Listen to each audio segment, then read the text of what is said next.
Alright, me in the chat, we taking on the fight. When you win pure issues, we gonna make it right. Got that brilliant tech advice flowing through the night. Yeah, we gonna solve it all, no need to ignite. Saturday, 11 a.m., May 11th, 2024. And there I have audio confirmation, speaker bot enabled. And I gotta arrange a couple more things here. Why is that so big over there?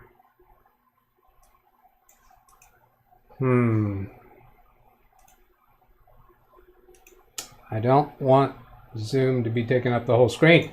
There it is. Okay. Waiting to see the speaker bot repeats. I got the sign-in information for speaker bot fixed, so that should be working today. I didn't hear anything yet. Did anybody test a speaker bot? Nope. It'll come soon. There it goes. Oh, that's a Victor. John Williams said hello, Doug. Hello, John Williams. If I had a dime for every time you were the first one to use SpeakerBot, I would have $1.10. I don't know. Thank you for doing that, John. And Ken did a Victor.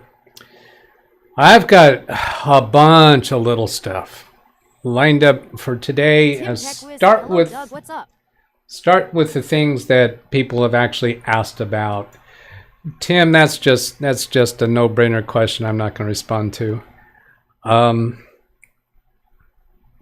There's repeating speaker bot coming up. You know, all I mean by that, Tim, is that's like always the thing you say. What's up is I'm live streaming. Is that hard to understand? Yeah.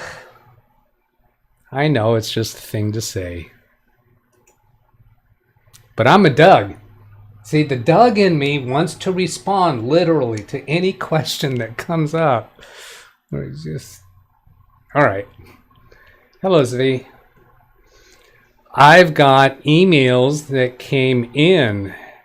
Now, Sam Luce, if you're watching, you've told me that you're not able to chat. Well, the description of the video gives the instructions to send me an email asking for... No, not an email. Sorry, not an email. You have to comment on any video. You could go make a comment on any of my other videos because you can comment.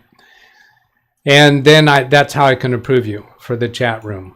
And Sam, I'm going to be responding to your email question in a little bit here. I think I saw Martin Hogg. Is he there in chat? Because I've got an email from him to report to everybody. There he is. Yeah, from Scotland. I know I should not try to do accents. Read chat, please. Read chat, please, from Ran Israel. Okay, we'll go have a look at that. Make this bigger, if I can remember how to do it. Yeah, Control plus sign. Turn that picture on. Ran Israel. So I'm going to assume he's wanting me to read his comment. Regarding yesterday, look at your browser's download page for the complete download URL. Ah, that's what you meant. See, I captured what I saw that what you said in chat. I'm going to go over here and show you that because that was one of the things. Yeah, he says open the download page and see the URL, and I didn't quite understand that, but I'm understanding this better. Look at the browser's download page for the complete URL. So he's wanting me to go to downloads here to see the complete URL of whatever that was. Oh, we were looking at Macron Reflect. So I think these were the ones that he put in a link that did the download immediately. Okay, yeah, thank you for that. Because he had a link that just when you click on it, boom, it just starts the download. And so he's telling me here that that's how I can see the URL by looking at the download page. Good. Did you watch the song published by Carrie? I did see a song that played as a trailer. I think he had a 2-minute trailer on his show from yesterday that I did watch and listen. A lot about gaming. Now, if you didn't know, John, I discovered that music site from Kerry's show, so he did it first. Audio seems louder than usual. Let's see. I'll look at my mixer. Oh, yeah, I'm way red. Why am I way red?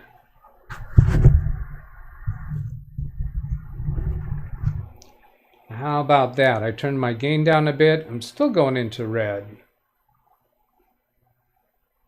Let's try this. Turn down the mic volume in the mixer a little bit.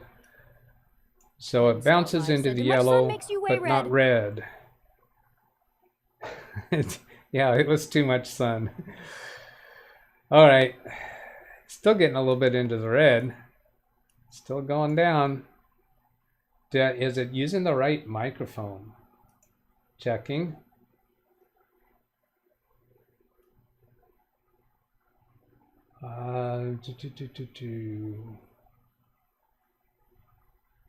That shows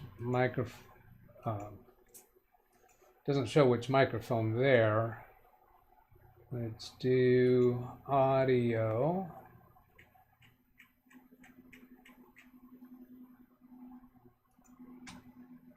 I think it's probably just using my system microphone. Let's see what's set up. Headphones for output, input is Yeti. So yeah, I think so. Oh, and I can prove it this way. I can prove it this way by pressing the physical mute. Yep, when I pressed that, you couldn't hear me now. Rick says I'm not as loud now. Do you think Kerry has to leave Studio B? I don't think I heard that part of his show. I didn't. I think I got through the show up to the point when he started working on the motherboard. So if he was talking about maybe having to leave Studio B, I'm not aware of that. If you have a place in the video that you can give me a timestamp link, that would be good. That's his latest song. Control J is a hotkey in any browser to get to the download section. All right, Control J. Yeah, sweet. I don't think I'll be using that enough to remember it because, of course, J stands for downloads because download is spelled J-D-O-W-N-L-O-A-D, right? Well, the song says that he has to leave Studio B. I didn't listen to the lyrics that closely. I actually got to looking where I was trying to see the lyrics on the screen and understand how the thing was rotating, but I don't think I really paid enough attention. Chris Garrett said, Dung, your voice went low. I cannot hear you. It's not my computer. My voice went low. My mixer still says it's okay. And he's addressing his comment to Dung, not to Doug. So, Dung, you need to speak up. I cannot hear you. It's not my computer. I think it is your computer. Anybody else having trouble hearing me? Can you hear me now? Kerry released a video overnight. Released a video overnight about leaving Studio B. Oh no! If he did one overnight, I haven't seen it. Welcome to my world in the issue of audio. I'm not having issues with audio. Chris is.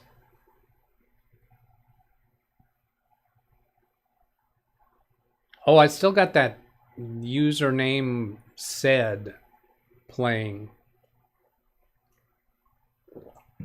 Yeah, audio is fine. Chris, it's your problem.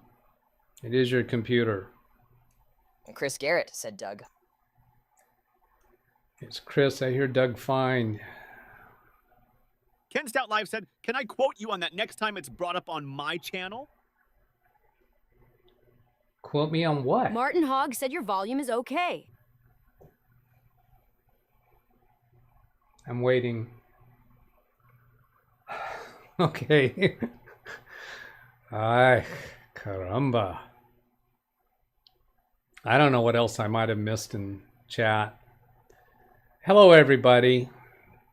Is it fair for me to say that? I'll look for. Oh, I'll go check on Carrie's. Let's see. I'll go get to his channel over Read chat, here. please. Another read chat, please. All right. Let's go see. There's a 19 hours ago. That wasn't overnight. Let's see on his videos. I'll get to that chat in a moment. 9 hours ago. Goodbye, Studio B. Oh, there it is. 2 minutes long. Yeah, so that might not be the one that I saw playing before his show yesterday. Now let's go see what Zvi is wanting me to read. Checking first for Zvi. ZVI, search for ZVI, find all of his. He says, hello to all. Control J, we saw that. I will remind you every time you forget. Okay, about what? I forgot. What were we talking about back then? And then he says read chat. And so as a read chat regarding his comment about he'll remind me every time I forget. It's not possible because I forget more times during the day than you're aware of. How can you catch every time I forget something? Last Wednesday, I returned a computer to my client and forgot to return her backup drive. And I told her when I did bring it yesterday, I told her I'm in the habit of asking myself if I've got everything that I need to return to my client when I pull into their parking lot. Because that's what I did. When I went to return her computer, I had the computer in the car, parked in a parking lot, thinking through, do I have everything that I need for her? No, the backup drive is at home. John Downey gives me a test without a speaker bot. Are you testing to see if the speaker bot will ignore you when you don't use the exclamation mark? It worked, if that's what we're trying to do. Oh, what did speaker bot say for that one? Over here it says that Zvi Minor said Control J. Now I can actually go play that. Let's see, where do I get that? Oh yeah, it's in my videos, video files folder. I have a subfolder. Boy, I haven't gotten to anything that I was going to talk about yet, have I? Let's see, replays. Oh, TTS audio files. Here I have this folder, TTS audio files. Then get here to 11 a.m. This should have been that one, the most recent one from Zvi Minor. Zvi Manor said Control plus J. Control plus J. That should be exactly the same voice and the same. Zvi Manor said Control plus J. Same inflection. Now, in this listing, it doesn't tell me what was said or who said it. And to correlate that to the log, I have to look at the timestamp 11:11 because over here it shows 11:11 and 20 seconds. But that next one that has come up from Martin Hogg did not work. Martin's asking, can I get a male voice, please? I don't know what voice you got that time, but I cannot assign voices. Now, I talked to you a little bit about that before. I pointed out about this users tab. Well, in StreamerBot, I can go to settings and go to platforms and YouTube. And here's where I can sign in to a YouTube account. There's a tab called YouTube. But SpeakerBot, that's not the case, because if I go to settings and then go to accounts, I can sign into Twitch or StreamerBot or Streamlabs or Stream Elements, but there is no tab there for YouTube. Now, when I first started using SpeakerBot, I think I was still using Streamlabs OBS, and I think that it was working because I was signing into my Streamlabs account. But currently I'm using the free OBS, and I like it better than the paid Streamlabs OBS. This is exhausting. Tim forgets. Maybe he's saying he forgets about that same old question that I get tired of. How do I send a text to SpeakerBot? John Danny, those instructions are up here in this section. It says SpeakerBot, do an exclamation mark and P. That is going to cause SpeakerBot to say there's a problem with the stream. If you do exclamation mark D, uppercase or lowercase, doesn't matter, and then type your message. That's the one that most people are using. If you do exclamation mark yes, then SpeakerBot is just going to give me a yes. It doesn't matter what you type after that. Same thing with no. SpeakerBot is going to give its rendition of no, which is a little bit longer, I think. And then exclamation mark C, SpeakerBot will say read recent chat message. So these three, you don't have to type anything after it. And then there's this one was just a clue. This one doesn't say exclamation mark V, because here I was trying to give a clue. Victor exclaimed, how did he do that? So, and that was an Easter egg around Easter time. Easter egg being some kind of little fun thing that's put into any kind of a system or environment. Ken Stout Live said no, that was an Easter egg. Says no, that was an Easter egg. What? I don't, that was, no, that was an Easter egg. What do you mean, no, that was an Easter egg? Yeah, exclamation mark V, I was calling that an Easter egg. You had to figure out what I meant by Victor. Victor is one of the mnemonics for mnemonic alphabet, and in aviation and I think police radios. Stout Live said you said it was a clue. Wintermute said you said it was a clue first. I said it was a clue first. What? Yeah. Did I not just call that a clue? What did I say? It was something other than a clue? Now Ken's laughing at me because you've got me all befuddled. Or Doug-fuddled? Is Doug-fuddled a word I just made up? Oh. I'm gonna go. Oh boy, Ken's here. That's gonna haunt me. Bad Doug, bad Doug.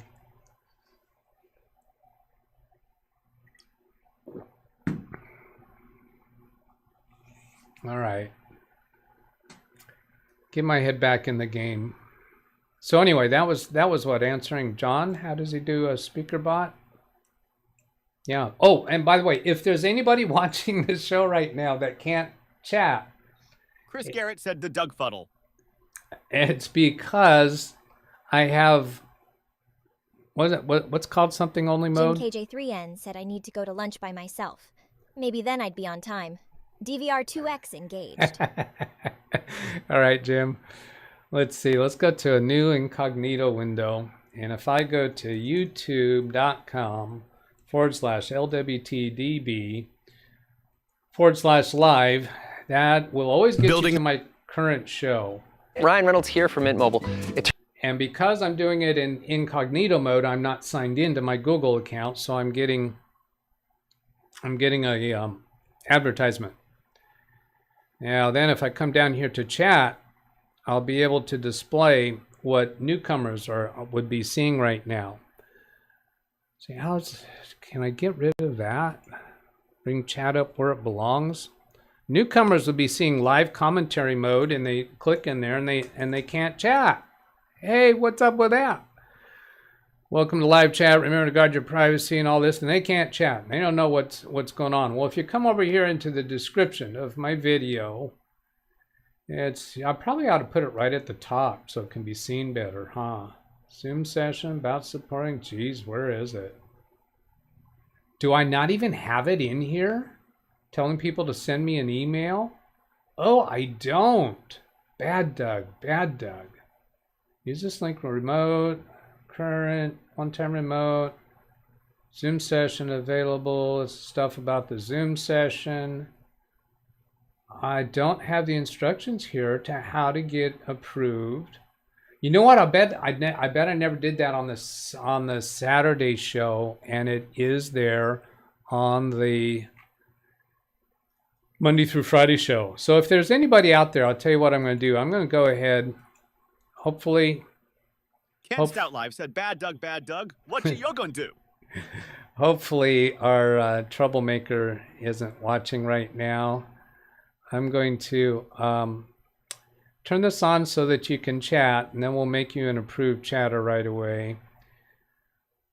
Where is it? Oh, comments. Choose how you want to show comments. Comment moderation, none. Comments and ratings. Comments are on. That's not it. Oh, where is this thing? I know I can turn this off during the show. Is it in customization? Message. Live commentary. Yeah, live commentary. So right now, I will change it so that if you're a subscriber for 1 minute, you can subscribe, and then after 1 minute, you'll be able to put in a chat message. And as long as I can determine that you're not the troll, I will approve you for the chat room. But if you don't do it during this next few minutes, well, I'm going to turn that back to live commentary mode. So you're gonna if you want to be able to chat, you come in and talk to us now, or I'm gonna go turn it back off again, because last time I had commentary mode turned off during a show, and he showed up. He didn't show up during the show, but he showed up later. I got some people in Zoom. Let's go bring them on screen in a moment. And I got something new for Zoom today. I want to try out. Doug Fuddle, skip ad, move chat to the top. Oh, that's what I should have done, huh? Comments are not chat. True. You can comment on a video, but you can't talk in chat if I have this commentary mode turned on. Right now I've turned it off, and subscribers mode is on. So you have to be subscribed for 1 minute before you'll be able to chat. So be sure to come in soon. Now, what I want to do with Zoom. Hello, Steve Dodd. Let's start with turning on my camera in Zoom. Oh, I got to go fix that. Yeah, I'm going to go fix that camera. I'm showing people the fix. Well, actually showing them Zoom. Now, here's the fix. As I come into this Logic Cam and fix it. So when I click on that cam there, that should cause it to fix over there if I got the right one. Is that the right one? No, that's not the right camera. It's ProStream. Maybe it's this one. Yeah, that's it. So you see how that became more better. And then I'll turn on my microphone so that people in Zoom can hear me. They cannot be heard yet on the show. They have both unmuted themselves. Now I press, let's see. Oh, here's now how I'm gonna, yeah. You know what? I'm gonna go ahead and say hello to them, and then I'm gonna do my new thing. So then I gotta change the speaker output for Zoom, because right now Zoom is, its speaker output is coming into my Yeti microphone, so I can't hear it. The show can't hear it. That's the way that I do this so that I don't get distracted. Now I should be able to hear them. They should be able to hear me. By now they've muted their YouTube. Hello, Alex. Hello, Doug. There you yes, are. we can hear you. All right, great, thank you. Hello, Josh. Hey, Doug, what's up? Hey, I've got, see, there it is again. That was what's up. The Doug and me wants to give a literal answer to that question.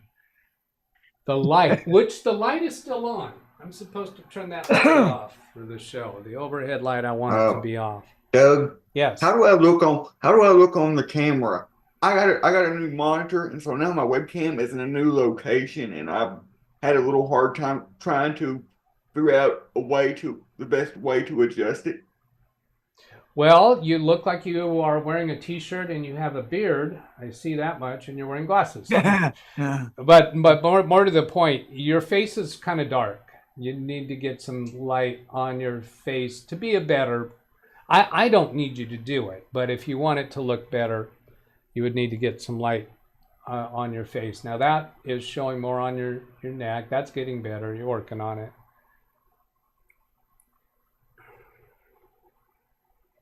And Ken in chat saying to John Williams, we'd love to have you on the homies. And I think John has mentioned before that he doesn't have a camera and he doesn't have a microphone. But John, you can come in without either of those. There is a chat room in Zoom. So you could talk to them in the Zoom chat even outside of Ken's live stream. Brian says Alex needs to stand closer to the razor. All right, so here's something I want to try doing. I want to try using my virtual camera, OBS virtual camera. That would give... John Williams said, I know that, Doug. He knows that. All right. That is going to, by giving virtual camera of my OBS output to the Zoom participants, they'll be able to see what I'm actually broadcasting. And I think they'll also be able to hear SpeakerBot, but I think I might have to mute my microphone in Zoom because they'll be hearing my audio through the virtual output of OBS, I think. So that's something I did a little setup on, and I'm going to try that now. So let's see if you're seeing my, yeah, when I click on that, on my video menu, you're not seeing that pop up. Now, if I actually display that monitor, yes, you can. So I'm displaying the monitor view.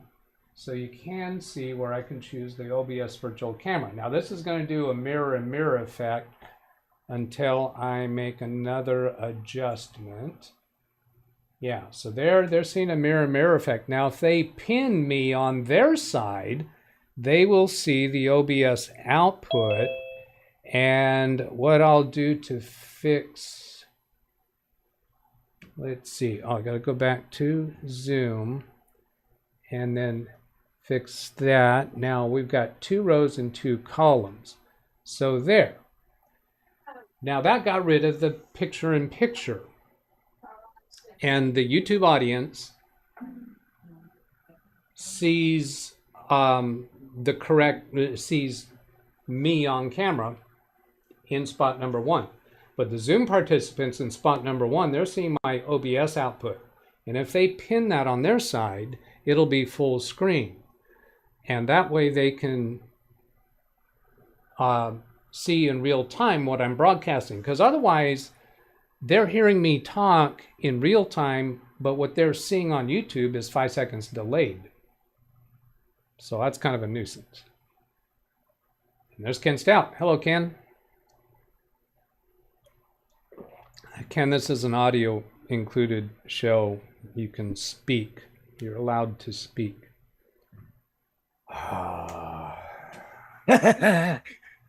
John Williams said more than one Doug means double the trouble. Hello, Doug. Bye, Doug. That's his sense of humor, huh? Bringing him back in. I love done to the waiting room. That is so good. Yeah. You were saying something about humor. Who, me? No, you must be. Are you confused? Okay, let's find out about SpeakerBot. So Ken and Alex and Josh, am I correct that you can pin me and you'll see my full screen broadcast? So when I switch over to show the chat room, you're seeing the chat room with my picture-in-picture, correct? Correct. Yes. Yeah, we can pay it. All right. Now, if somebody will give us a speaker bot in chat, now I've got to switch. We've got 2 rows. Oh, we got 3 columns, 2 rows. So I need 3, let's see. No way. 3 columns, 2 rows. Now I got to Ken adjust Stout Live said speaker bot in chat. that. Okay, did you guys on Zoom hear the speaker bot that just played? No. No. All right. 3 columns, 2 rows. Now these, I don't have all these adjusted just yet, so John Williams people said are trouble seeing is me make fun. that adjustment. Okay, so that is my Stream Deck button for 3 columns, 2 rows. And then when we have 2 columns, 2 rows, my image would be over there. I don't have that correctly adjusted Martin yet. Hogg said in Zoom screens, top right menu allows speaker view or gallery view. That's correct. In the top right on the view button, and I can show me doing that view button. You can choose. Well, speaker view is going to switch the view to whoever's speaking. Hello, Doug. As opposed to, see, I think I want that one over here. Yeah, speaker view is going to show whoever's speaking, and that's fine when I'm speaking. But if they actually pin my frame, then they'll see my broadcast, whatever I am broadcasting at the time. Yeah, winter mute, my original, I thought that on 3 columns and 2 rows that I would be in the center. I thought that's the way Zoom did it, but it put me over on the left. Which actually I kind of like, because then when I'm looking to speak to somebody in Zoom, they're on the right part of the screen, so I'm looking more at the camera. Oh, hello, Chris. If it was just me and Alex and Josh, it would be the Three Stooges. I can take a hint. Okay. It looks like he's clicking to me. There's Aunt Mary. Oh, boy. I was trying to pin you to see what you were talking about. You said if we pin you, then you don't change. No, if you pin me, you're going to be seeing my OBS broadcast, but that won't make sense to you until I switch to a different screen. So, Ken, do you have me pinned right now? You are pinned right now, yes. Okay, what are you seeing now? Chat. You should on be seeing Zoom. the chat room and my picture-in-picture, meaning you're seeing exactly what I'm broadcasting. Right. They And match. if I'm broadcasting Zoom, you know that you're on camera right now because what you're seeing in my frame is my broadcast. Right. And if you have my frame pinned, then you're seeing that full screen. Now, you did not hear SpeakerBot, so nope. I think what I need for that is my virtual camera needs to include my audio output. And if I do that, I think I have to mute my microphone in Zoom because you'll be hearing my voice through 2 sources. If you're hearing it through my OBS output and through the Zoom microphone. I don't know if I can do that on the virtual camera. I'm not seeing a way to include audio on the virtual camera. All right, so I think I'll research Doorbell. that offline. Who's that? Oh, somebody ran My dog's going off. Alex's dog. Martin Hogg said in Zoom, Alt+Y puts hand up, down. Martin Hogg. They're unpredictable. Martin Hogg in SpeakerBot said Zoom, Alt+Y puts hand up or down. Okay, but I don't think that's really going to be useful to us because there's no way I'm going to keep my eyes on their frames enough to do that. And when you put your hand up, that moves you into the top left part of the screen, doesn't it? Only if it recognizes it. I'm trying to get it to. I moved my camera. I'm trying to get it to Well, recognize. no, that if you do Alt+Y, that'll do it from a keyboard command without having to have your camera recognize it. That's what Martin was saying. No, it's not. Yes. Yes. Yeah, it did. It does. Okay, but they can't. Alt plus no takes it away. Probably Alt plus Y to take it away. Oh, let's try that. Here's Alt plus Y. Wait a minute. Where did I go? I know. It's a 3 Good columns. one, Doug. How'd you do that? 3 columns, 2 rows. Oh, because you're still in the number 1 spot, I think. No, you're there. Back. I'm gone. No, you're not gone. You're in the bottom left. I see your name. Do you see my lovely face? No, you got your camera. No. Then turned on. I'm gone. Is your camera on? No, it's not actually. That's why. But at the bottom, the camera is on. Yes. At the bottom. Don't do that with your hands. The camera is not lit up, but on Zoom, it's not off either. I'll figure this out. All right. I'm gonna call this guy I know in Fresno. All right. Doubt moment. Good luck with that.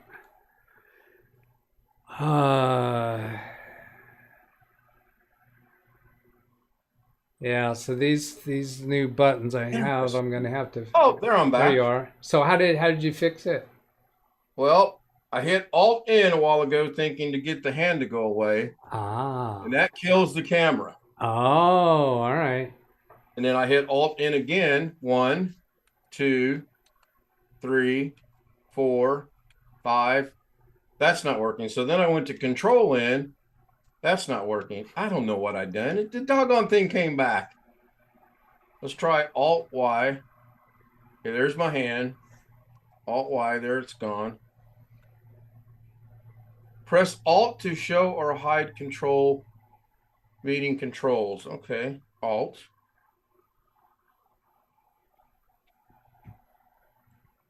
Ah, it did it a while ago. Now I'm back. Nope, now I'm not back. Interesting. Did you leave Zoom and come back? No, I'm still in Zoom. I haven't left yet, Ghetto. I'm just pressing Alt and N and Alt and Y. So Alt and Y works flawlessly. Put your hand up there. Control N. Yes, I think I could leave and come back and it would be all right. But what's the fun in that? I want to figure this out.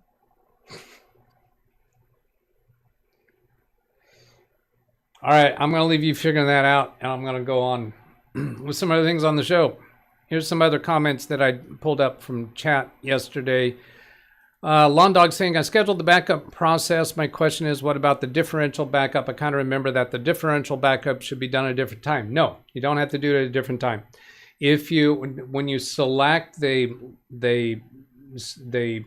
pre-formatted schedule offerings that Macron Reflect has for you, the one that like grandfather and differentials, or full backup and differentials, it will default to the same time. And what will happen then is, if there's no other backup running, when the time comes, then it's going to run the full backup if you have a scheduled full backup. Martin Hawk said, I'm just a troublemaker. If it's the same time as a differential, if you have the full backup and the differential scheduled at the same time on a particular day, it'll do the full. It'll just ignore the differential. So they can be, I prefer to keep them at the same time. If you put them at separate times, then you're going to get an extra differential, because if the full backup's not running when the differential is triggered to run, then it's going to go ahead and run. Or am I mistaken and the time you entered for the standard backup is the same time the next day that the differential backup will start? Of course, I would check this morning. So yeah, typically I'll have the full backup running maybe the first Monday of each month, or the first Monday of each week. And the differential would run every day at the same time. So some days there's going to be a full backup and a differential scheduled at the same time. Well, the differential will be ignored in that case. Then Martin Hogg, so if I have to reinstall McAfee, my Revo, we'll get your email here in a moment, because Martin has got that issue solved with that computer he's working on. So rather than reading through the rest of that, we'll move on. Or ran Israel, open the download page. Yeah, we took care of that. And Greg M says, depends upon how many amps needed to supply the number of PoE devices. Well, I showed the wattage for those two Ethernet PoE switches. Now, wattage is voltage times amps.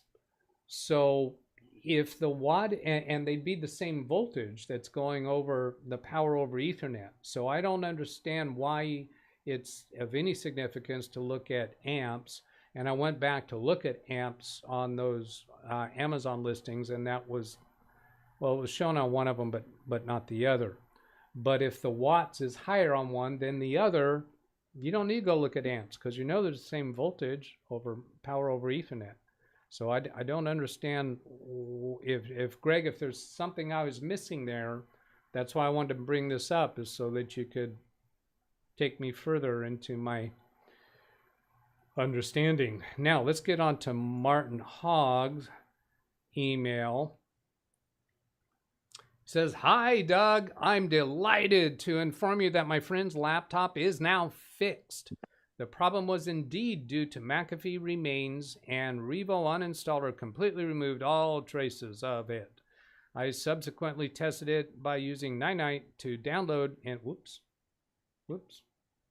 I hit one of these side buttons on my mouse. I subsequently tested it by using Night to download and install Opera and CCleaner successfully. That was the computer that Martin was having trouble with. It was a friend's laptop. They couldn't install any programs. He was saying he couldn't download anything. I never did hear from him if he was able to download a PDF, but let go of it, Doug.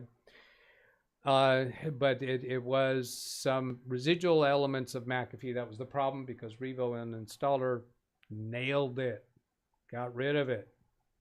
Now it works. Well done. Thank you for letting us know, Martin.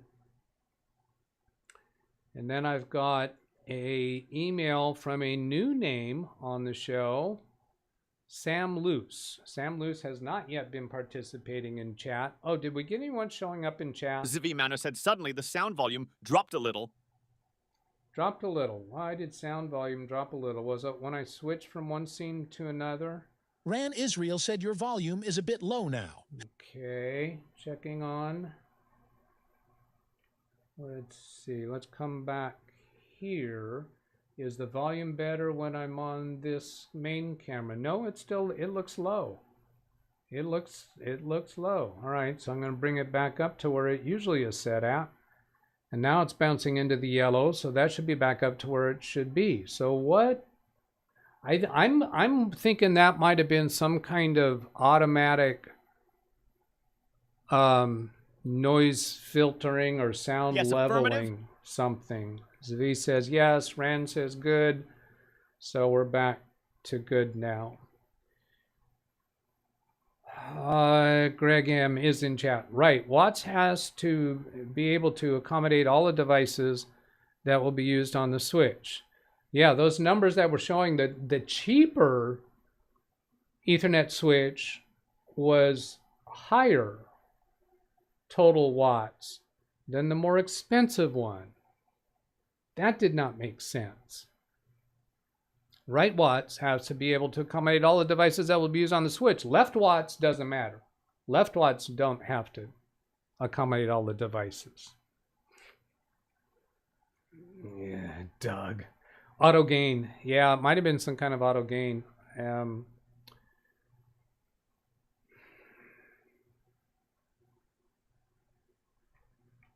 Now, did I get through that? No, I didn't get through Sam's email yet. Oh, I went back to chat to see if anyone had shown up in chat, and they did not. So when do I want to turn that back on?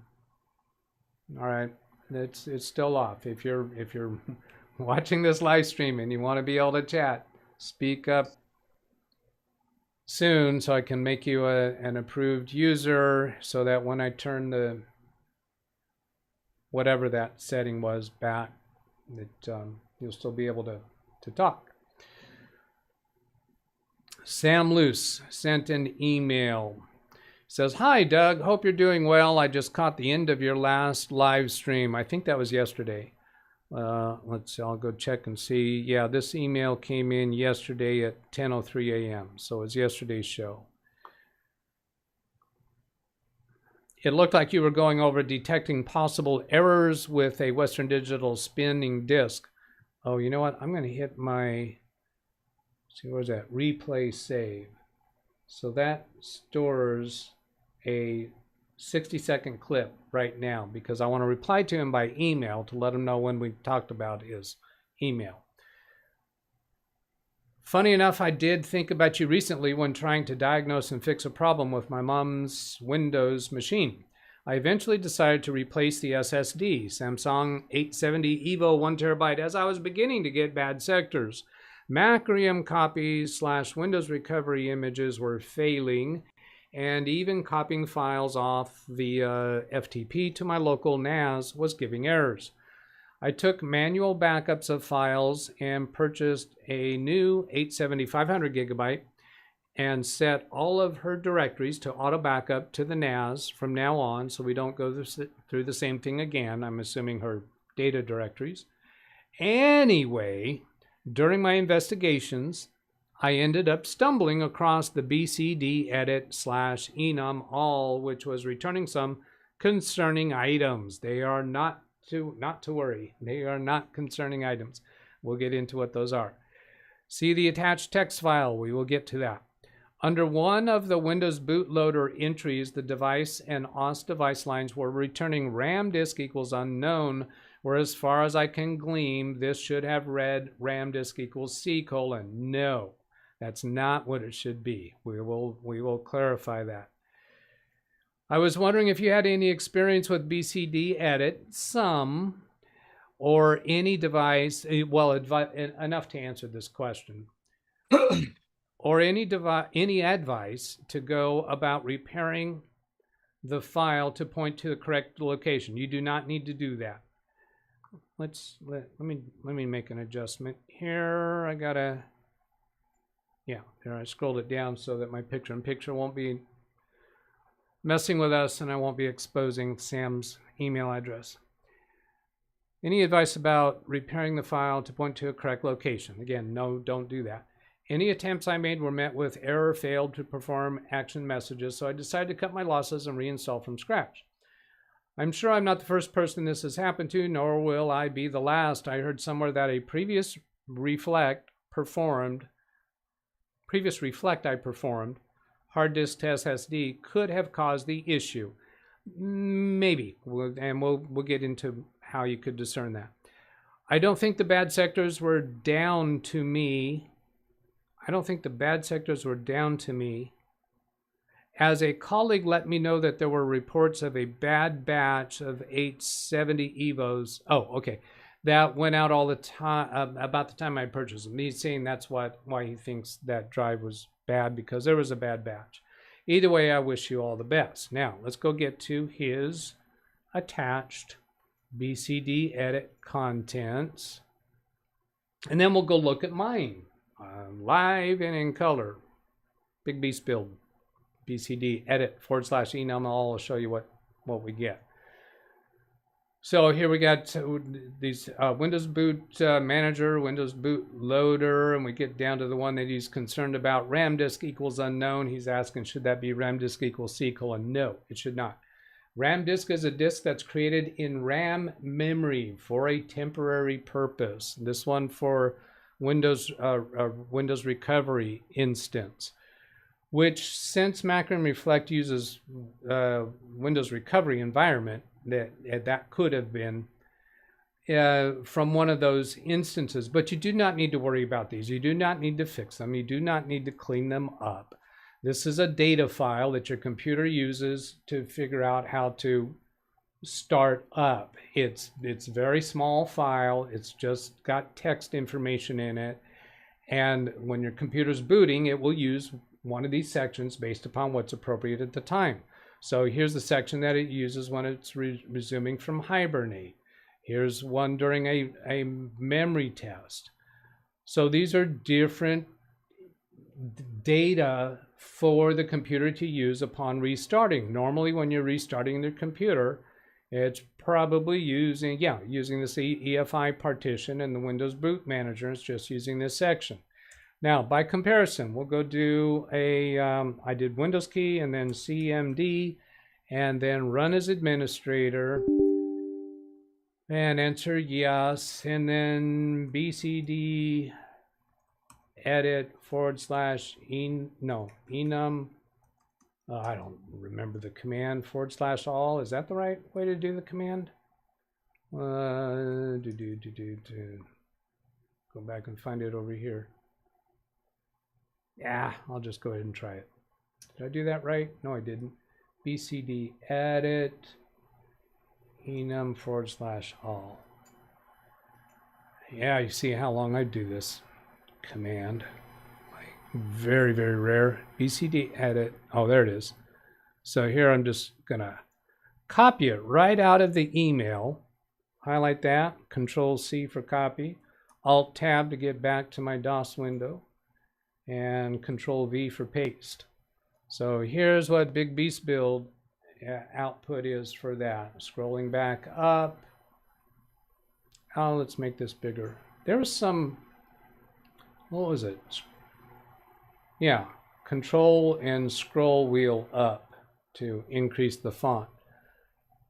For more Boot Manager, Windows Boot Manager, there's a EFI designation. Here's a RAM disk, device, hard disk. Now, when you had that message about unknown, device unknown, I think that device that it was previously using was no longer in that computer. I think that's why you were getting the unknown designation, because in here, I don't have any unknowns because I never did, was working with a drive that is no longer there. So yeah, don't mess with that. It's not worth your time. Is that enough said on that? I'm going to go see what chat has to say about that. There's Valeria Erda. Help with the problem. Application could not be started. Patrick Randall. Good. May I join? Love the channel. Good. All right. There's 2 of them. There's a retracted message. Is it possible that one of these is actually my troll? It could be, but we're going to go ahead and try these just a couple at a time. Add as a moderator. Oh, I can't make them an approved user from here because I have that feature disabled right now. It's turned off. So I'll add as moderator, standard moderator. And where is, let's see, who is that? That was with us yesterday that I made her a approved user, but I didn't promote her to moderator yesterday. She is an approved user, so she'll be able to talk today. So here's Patrick, standard moderator. Yeah, I cannot make them approved users while I have that feature turned off. I don't think I knew that. Welcome to both of you. Valeria Erda, help with this problem. Application could not be started correctly. We need more information than that. What is the program? You can send me screenshots to the email address right here. DougBetts at LiveWindowsTraining.com. You can just start giving us more information in chat, or you could come in on Zoom. Send me an email. So I have your email address, and I will send you the Zoom credentials. You could come in and have a conversation with us. I can also connect remotely to your computer to help with the issue. All right, let's see if either of them have said more. No. Hello, Greg Guy. Morning, Doug, and afternoon to all in chat. Just got up having my afternoon coffee. It's a mild 62 degrees in Southern Maryland. No rain. Jenny B. Yes, that was Jenny B yesterday. Patrick says, thank you. Is Jenny here today? Control F, Jenny. Nope, there's only one instance. We miss you, Jenny. There's Jenny's phone number if anyone wants to call her. Do I even? I don't need to explain that to anybody, right? And that was from Ken Stout. There he is, taking credit for it all. And I have my thing on the right one. How have your shows been going, Ken? You're muted. The homies are not going to let you live that down. DougBetts isn't going to let me live that down. My shows are going good. Thank you for asking. The numbers are consistent, and that's pretty much all I'm looking for. Now my camera has moved because I was doing the alt-in thing. It's on this camera instead of that camera. Hang on a second. I'm such a Doug sometimes. There we go. Oh. You're smaller. Yeah, for those who don't know, Ken Stout and the Zoom homies hang out together every night, except the rare occasions when he needs to skip for some reason. About a half-hour long show on live stream on YouTube, and then they continue hanging out on Zoom in private mode, where they can be silly and crazy. Because that's what you all want to do, right? All right, moving back to chat. Greg was watching movies. 800 prefix. Jenny's phone number doesn't need a area code, does it? You know, I'll bet in every area code, if you actually dial that number, you're going to find people who are just annoyed with getting random phone calls. Especially if you ask for Jenny. Yeah. I see a lot of chit chat. I'm going to go back to the things that I have lined up. I do have topics in the topics list. And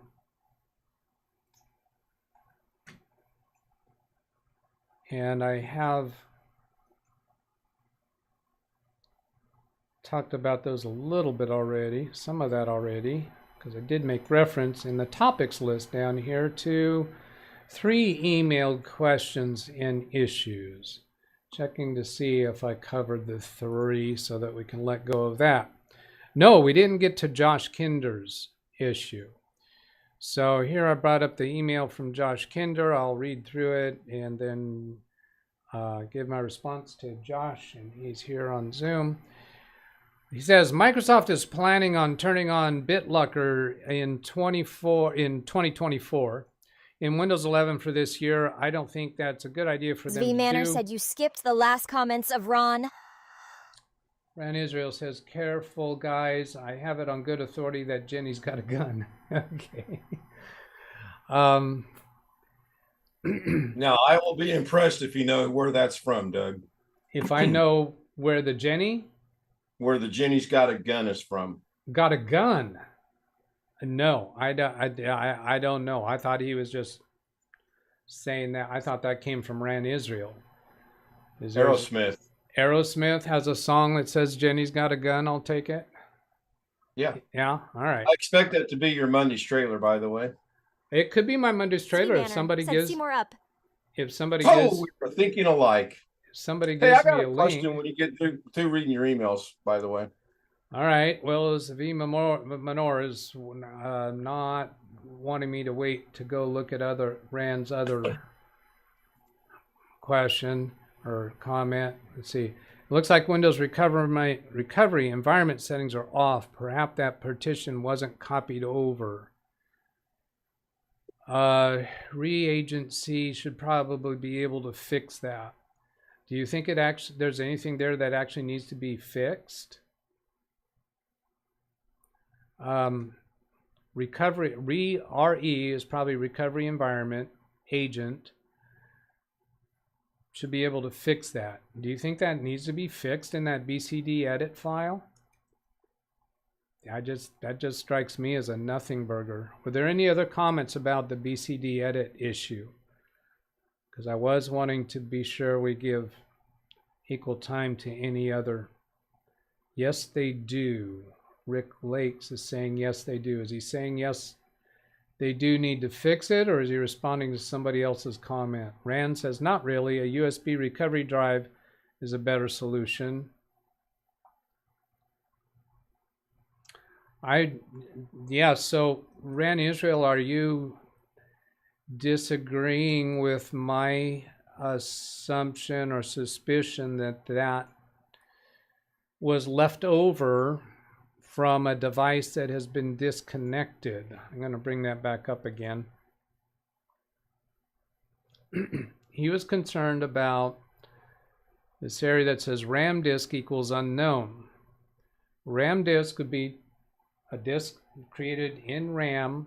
It would be utilized during a recovery issue, but this, let's see, in mine, I think I had some RAM disk entries on mine, didn't I? Let's try a Control F RAM.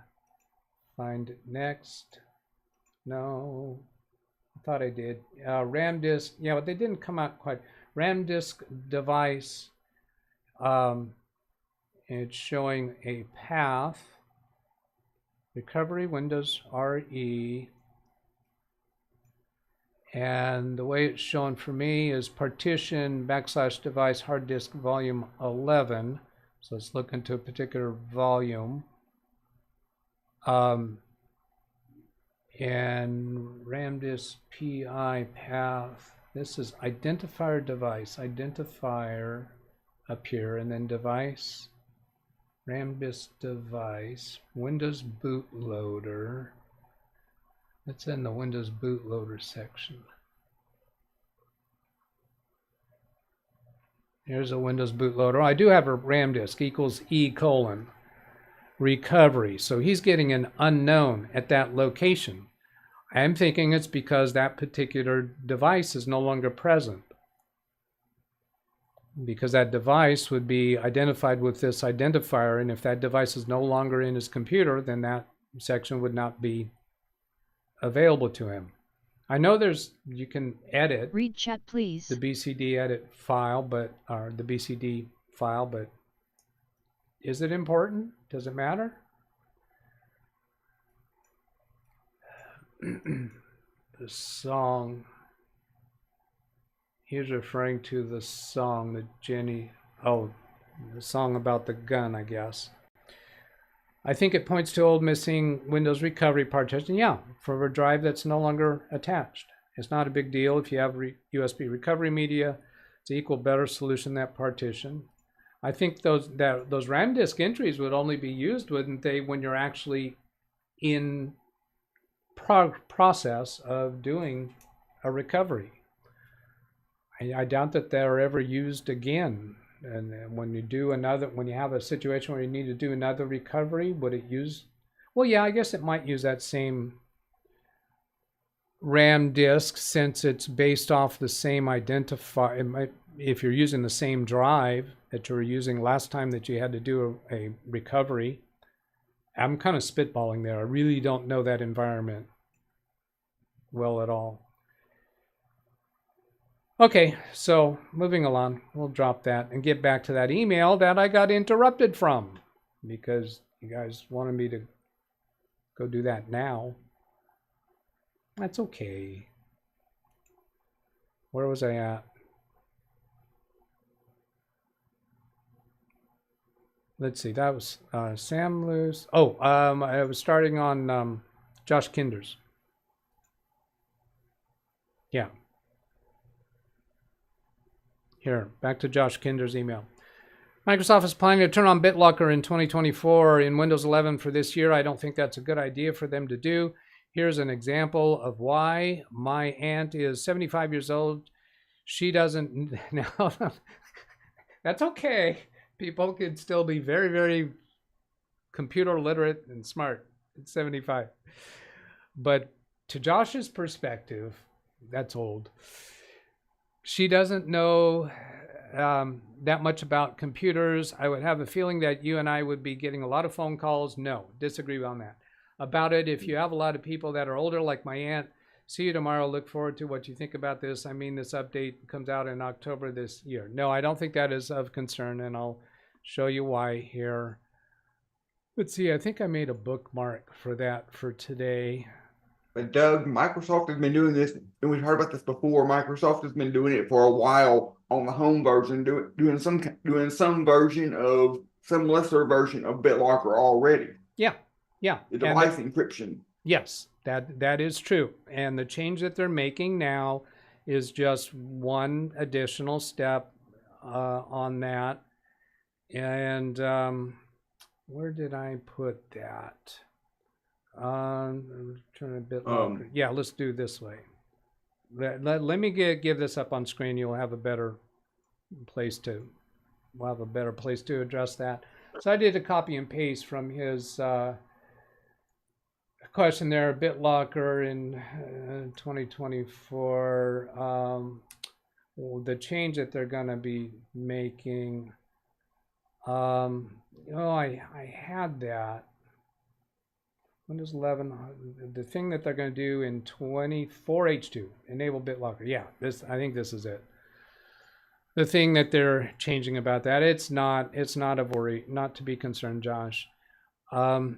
Implementing a new setup process automatically activates BitLocker encryption during reinstallation. They're already doing it with a fresh installation of like from manufacturers of Windows 11 from major manufacturers. It comes in the home version, partially in device encryption, partially active, and I think on the Pro version too, but not quite so sure about that.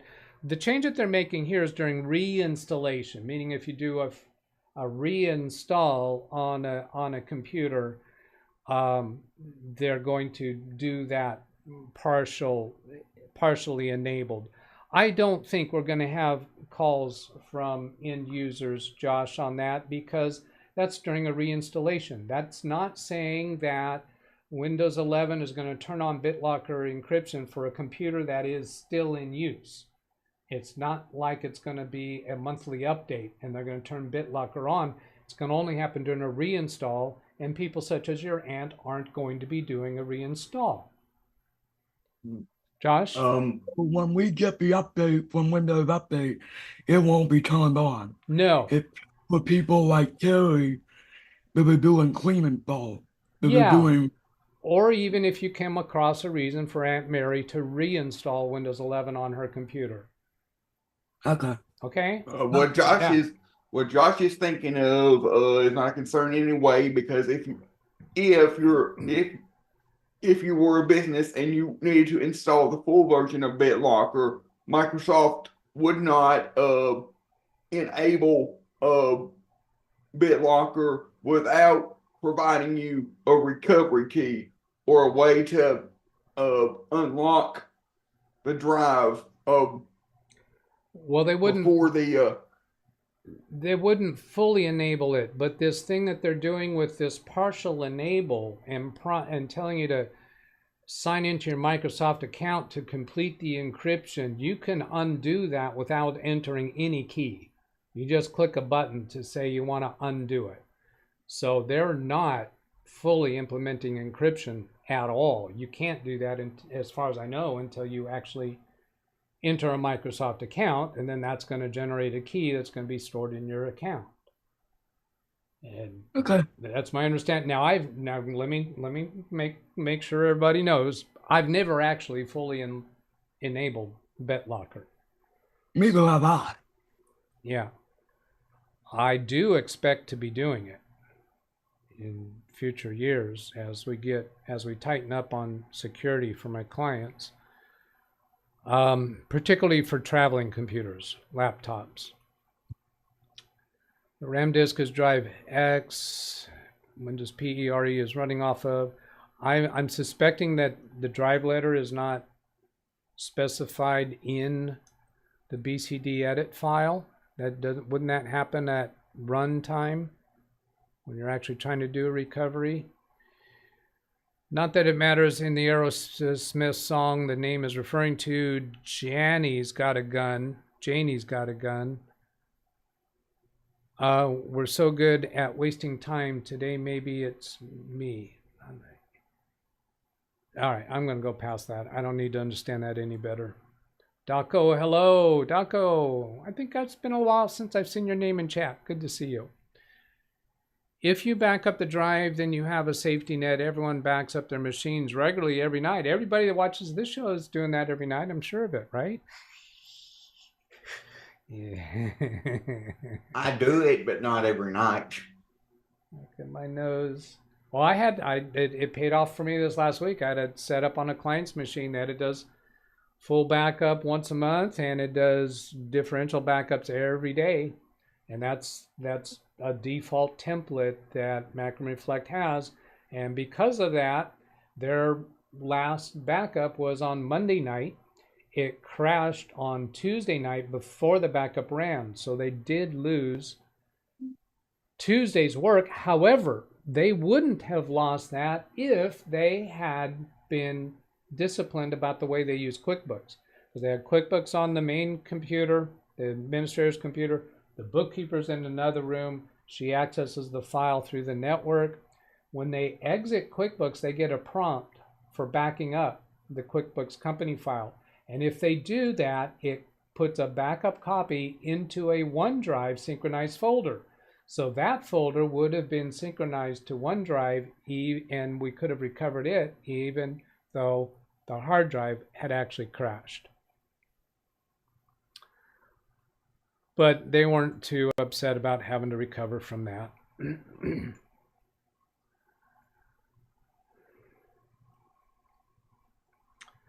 Daco, can the police decrypt my BitLocker hard drive? No. What if I'm a criminal? I'm not. But can they decrypt it? Now, this is my understanding. The official answer is no. Is it possible that some level of three-letter government agency has an undisclosed backdoor with Microsoft? Is that possible? There have been other backdoors that have been exposed in the past. There was one about a something to do with a processor chip, and I can't remember what that one, but there was one that got exposed. I think it was through Apple, and that hole got closed because it got exposed. But police, no. Local police, no. Is there, at some high enough level, is there a three-letter agency that would be able to get to decrypt, for instance, a September 11th level of terrorist? I won't be surprised if there is something that level, but they would be very, very reluctant to use it. It's like in World War II when they were that code of Germany's, I think it was, that they figured out how to break it, and then they discovered there was going to be some kind of a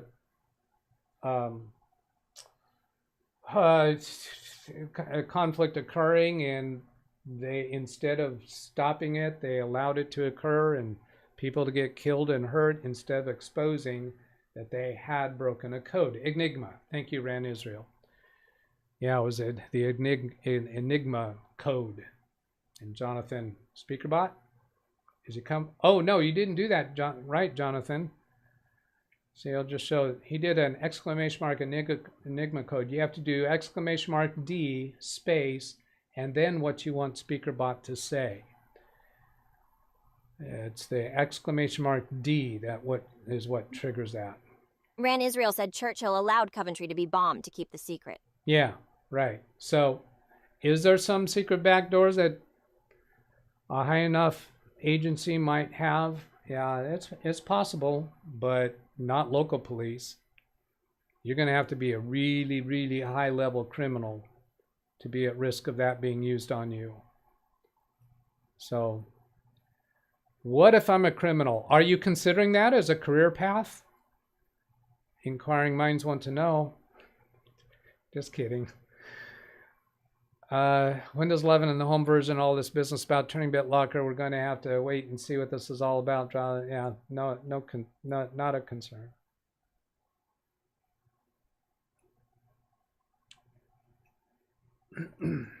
Doug make funny. Did Doug make a funny backup? We know about everybody making backups. When I told my client about how that backup saved them, oh man, there was the higher level company exec there and the local manager there, and the higher level company exec. When I said that, she looked in the eyes of the local office manager and said, "See, I told you." And because the top level administrator in her office, she's very conscious of the backup that's there. Bet Moore is here. Oh, hello, Bet. Good to see you. Very happy to see you here. Doc Hulskin, BitLocker, Enigma, Churchill, Coventry. Serving a warrant on Microsoft to get access to the criminal's Microsoft account. You know, I would wonder even at that level, if that level of cooperation between the three-letter agency and Microsoft would be at a very high level of court. That's not going to be some, what? I don't know the court systems well enough to say what level it would be, but it's going to be a high-level judge that they would talk to there. Martin Hogg said Colossus at Bleckley Park broke Enigma code. Bletchley Park. Yeah, Speaker Bot pronounced it wrong, didn't she? I believe that's Bletchley. Colossus at Bletchley. Colossus, is that a code name? I don't recognize that name. I know I've seen, I think, a couple movies on that. Was that the team? I don't know. Might that get access to the BitLocker key? Yeah, well, the BitLocker key being stored in the Microsoft account, maybe that would be a way to be able to make that work. But would a high enough criminal have a high enough level technician on staff that they would not be storing a BitLocker key on a Microsoft account? I doubt they would be doing that. Question is how is that BitLocker key stored on Microsoft account? Is it stored as just a plain text file where where you can copy paste the key, or is it you log into your account and then it's automatically unlocked? Or yeah, oh, that's right, Colossus was the computer. Thank you, Wintermute. Yeah, but Alex, I think I suspect that what you're saying is more accurate. I don't think even Microsoft could access the key. I think there is a form of encryption there that is not reversible by them. Is there some other form of backup, some chip-based register somewhere that somehow maybe stores the key secretly? I don't recall what that was exposed some number of months ago about. Let's see. Oh, I know. Steve Gibson went through it in really good detail about how they were able to access something through something stored in a chip, it seems like.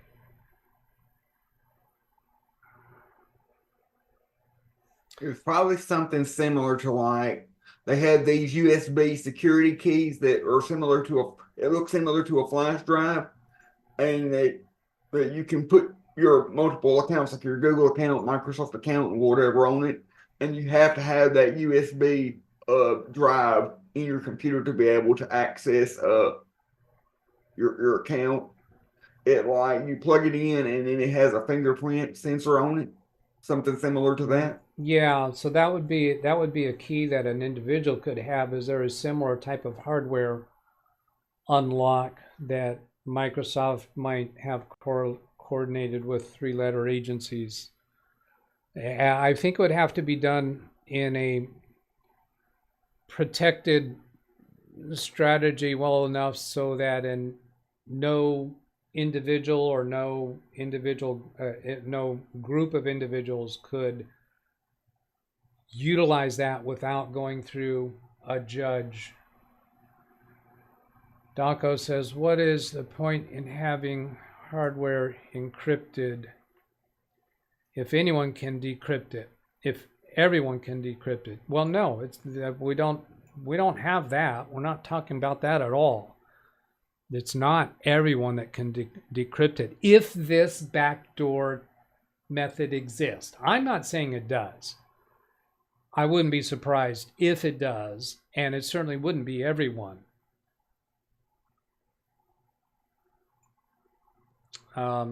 It would be everyone authorized can decrypt it, and if there is such a method involved, I would place bets, not just because it's my name, but I would place bets that it would be there's some hoops to jump through to be able to utilize it. Okay, hey, that's enough of this. Let's get off this encryption stuff. There's an email here that all the Zoom people are excited and happy about. The Zoom Pro plan is increasing by $10 per year. This nets out to just $83 per month. Yay. You're all eager and waiting for Zoom to increase their prices, right? As long as Zoom doesn't charge for the free, as long as Zoom doesn't charge for people to join Zoom meetings, those of us that join Zoom meetings, especially Ken's and yours, are perfectly okay with it. Yeah. Martin Hogg said Colossus was the name of the huge electromechanical computer at Bletchley Park code breaking facility. Yeah, I recognize that. Didn't I mention that a little while ago about the Colossus when somebody put it in chat?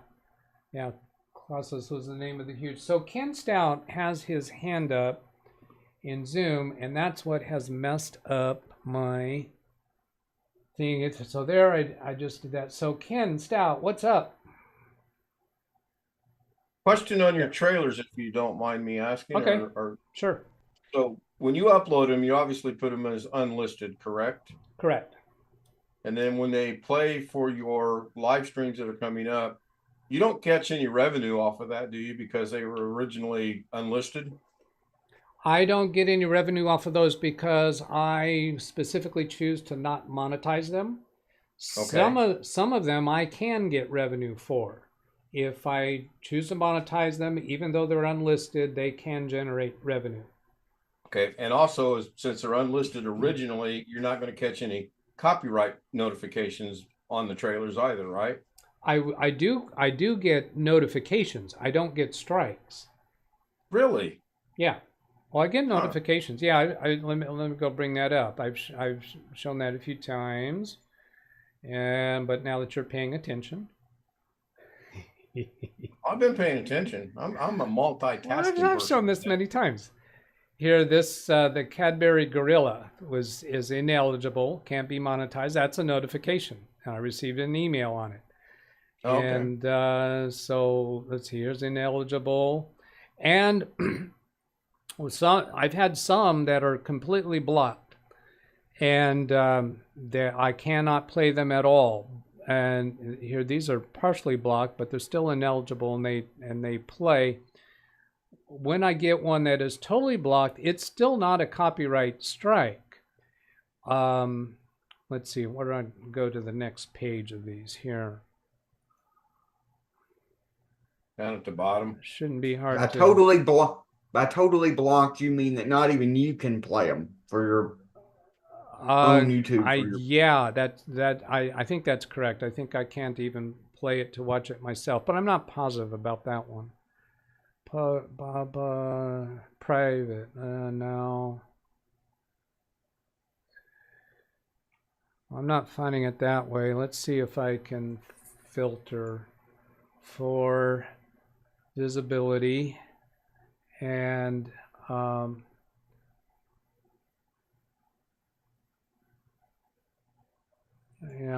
let's see. Oh, I think let's see if can I filter for copyright. Yeah, filter for copyright. So those are ineligible.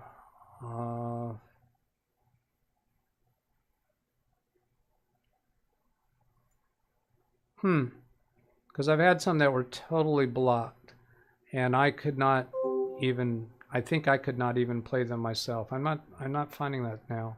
I might have deleted them, but they were not a copyright strike either. They just sent me a notification telling me that I wasn't going to be able to play it. And they told me that it's specifically not a copyright strike.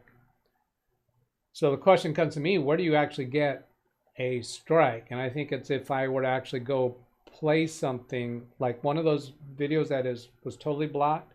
If I were to go during this live stream and actually play it during the live stream, and if I were to exhibit a habit of doing that, I think that would probably result in a strike.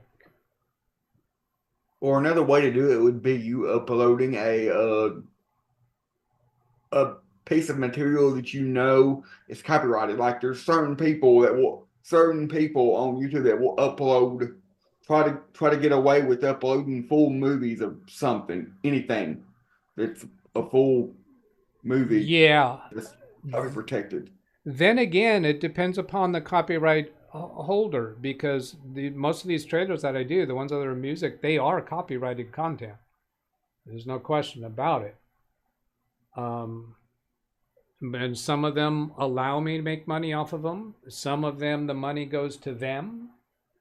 And then some of them won't allow me to even play them. But none of those are strikes.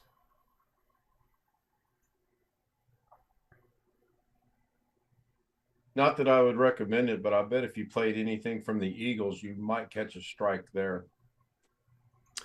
Well, the one that was most surprising to me was Roy Orbison. Oh, here's blocked. Yeah, this one's blocked. So let me show this. Roy Orbison, those are blocked. Video contains copyright material, as a result has been blocked worldwide. Now that is not stated very well. Their statement there is saying this video contains copyright material, as a result it has been blocked. That implies that any copyrighted material would be blocked, because it's saying it's because it's copyrighted, it's blocked. No, it's blocked because the copyright holder won't allow anyone else to play it. They're not saying that here. Copyright protection. Yeah, but you see all kind of Roy Orbison stuff. I didn't mean to interrupt you, but you see all kind of his stuff on YouTube. Yeah, but it is authorized by the copyright holder in those locations. What channel is actually able to play those? It's some kind of officially authorized channel. Now I'm going to take that off screen and go see on, if I were to try to play it. It looks to me like it will, and now this didn't start playing, so I'll show you this. When I go into the actual video itself, or my upload of it, I do have a link over here for it.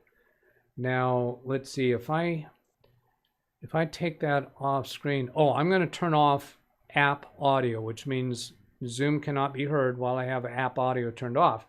Then I'll play it and see if I can hear it. YouTube and Zoom will not hear it when I have desktop audio turned off. Okay, desktop audio is turned off. Yes, I can play it. So yes, I can play it myself on that panel. And Zoom audio is back. There was something.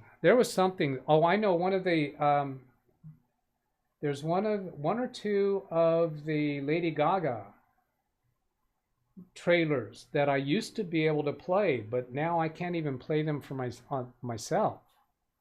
and some of them I can. That's weird. Go ahead, Alex. I was just gonna say, even our stuff for our church, if somebody was to play a song on the piano or something, even that, I would be afraid to upload that, even if it's somebody playing a song on the piano, not a CD track or anything. So if that gets caught on one of our sermon video uploads, I'll go back and edit that out before I upload it. Yeah.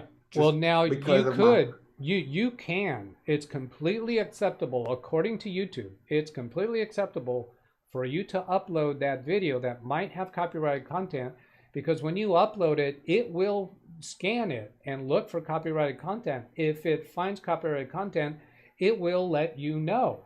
And that is never a copyright strike. Because they're gonna, if it is copyright protected, they're gonna tell you that you're allowed to play it, or you're allowed to play it and you can monetize it, or you're allowed to play it and you cannot monetize it, or you cannot play it, it's blocked everywhere. They will tell you. The place where you would get into problem is to just broadcast it over a live stream when it's one of those that are severely protected. Now here's the Lady Gaga. I changed the title of this one here to remind me that it won't play. I put the words "won't play" in the title. This one, Bad Romance. I used to be able to play that as a trailer. It will not play. And I think it will not play even for me. Let me click into it. Let's see, I'm going to turn off desktop audio and then try play. Yep, okay, I can play it myself.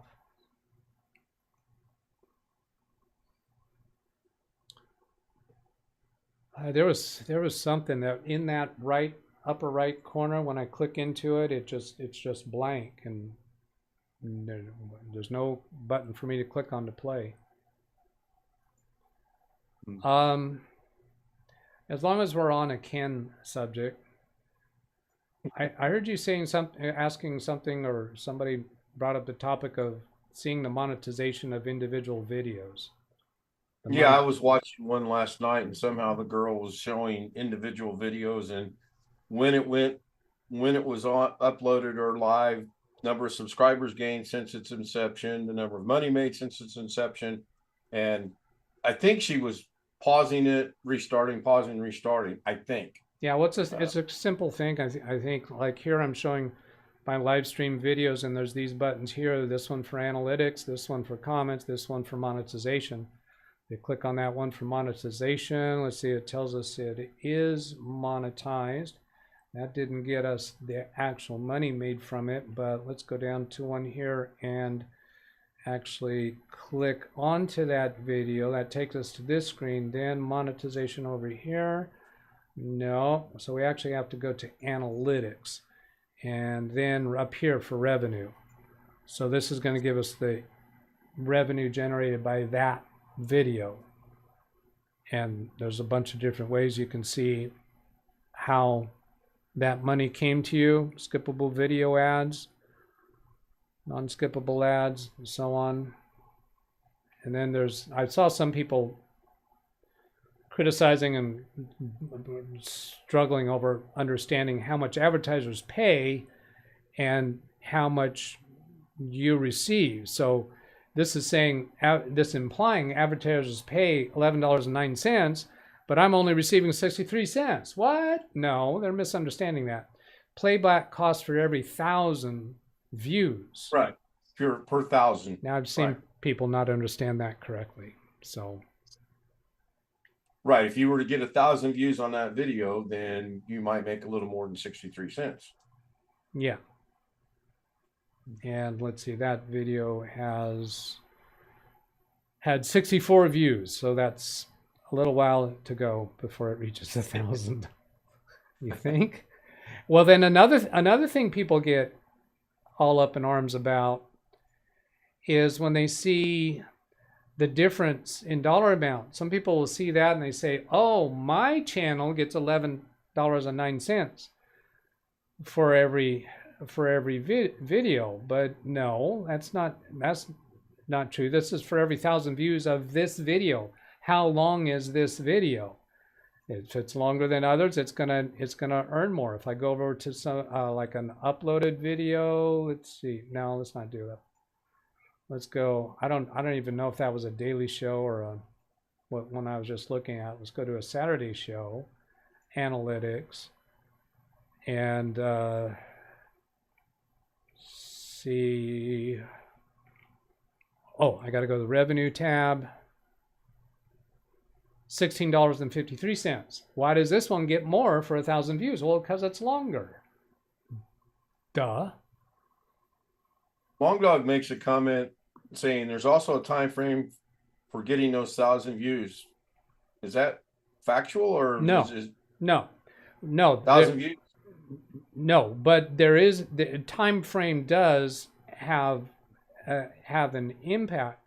Let me show you what that is, because I'm going back into analytics and revenue is up here in the upper right. This is showing since published. Well, this was a recent video, right? Yeah. So if we go back to an older video, then you've got to consider time frame, but that is configurable. So let's see, if I would have filtered for the Saturday shows, I would have been able to get here quicker. February, all right, that's far enough. So if we go look at this one, analytics, revenue, and well, it's also showing since published. But if you switch this to see last 28 days, and you're going to get a different number. Well, that one's had 0 in the last 28 days, but I wouldn't be at all surprised if, and I haven't investigated this, is if you have a video that is constantly producing views, if you narrow down the time frame, the how much advertisers pay per 1,000 could be different in December than it is in June because of the Christmas season. Right. And lots of other reasons, just the supply and demand and bidding markets. So those numbers about how much people pay per 1,000, that actually might change on that video if you look at it the next day, because some of these revenues is at auction, so those can change. This is a subject I have not studied up on. I never did look. All right, I never did look through these topics. Neglected gift card story. Revo Uninstaller, explore tracelog to see what programs do when they install. I was thinking of this in Carrie's show Friday, I think it was. Yeah, a client's computer that had got a stealthed screen share program installed, and it looked like the screen sharing utility had perhaps got altered. I would have been interested in installing Revo on that computer and then install that screen sharing program and then go look at the log and see what it does in the background. Greg M says rat. Was that the screen share? I don't think that was the screen share program that he had discovered on that computer. Remote access Trojan. It was not a Trojan. Malware. I think it was Malwarebytes had no objection to that program. It was a legitimate screen sharing program. It was not a Trojan, and so antivirus program did not object to it at all. Determine routine hardware disclosure. That's kind of old too. Client with IP camera programs. Oh, when Ethernet goes bad, let's go ahead and do that one now. I had a client that I talked about, I think in the last couple daily shows, that their security cameras were having problems with. and I had ordered the PoE Ethernet switches, 3 of them, because the first one was delayed. The other 2 I ordered I did a second order of the one that got delayed and then a third one just in case. So I installed yesterday. Still having troubles with it. It was Screen Connect software. Thank you, Kate Cordius. Yeah, and he was watching that show live because he was showing up in chat. So I put the new switch in, and more than half of the cameras came up, and I was monitoring them at the NVR server. They call it an NVR instead of DVR. And the security desk computer, once in a while, she would lose all the cameras, but I still had them on the server. So I started tracing that down, trying to figure out what's going on. And there's been a suspicion that there was something more major that had happened in this situation. So here, what did I say on that subject? Current client program IP cameras, or when Ethernet goes bad. Does this look like a bad day? This is the Ethernet cable that was connecting that security computer to the network. They had been patching it with electrical tape. I don't know if there's actual frayed inside the wires there, but yeah. So I replaced that, and that did not bring up the other cameras. Now I'm suspecting Jim KJ3N said I don't see a problem. LOL. There could have been I'm wondering if there's damage elsewhere to Ethernet cables towards the cameras, or if cameras were actually damaged. I kind of doubt that, because the conduit that the Ethernet cables seem to be traveling through looks good, but the cameras are professionally mounted in ceilings and outside. I can't get to the wiring there. But another thing that looked weird is I put in the replacement switch, and then I figured, okay, I want to figure out which of these Ethernet cables are for which of the cameras. I'll just go unplug them one at a time and see which camera goes out on my server monitoring screen and start labeling them.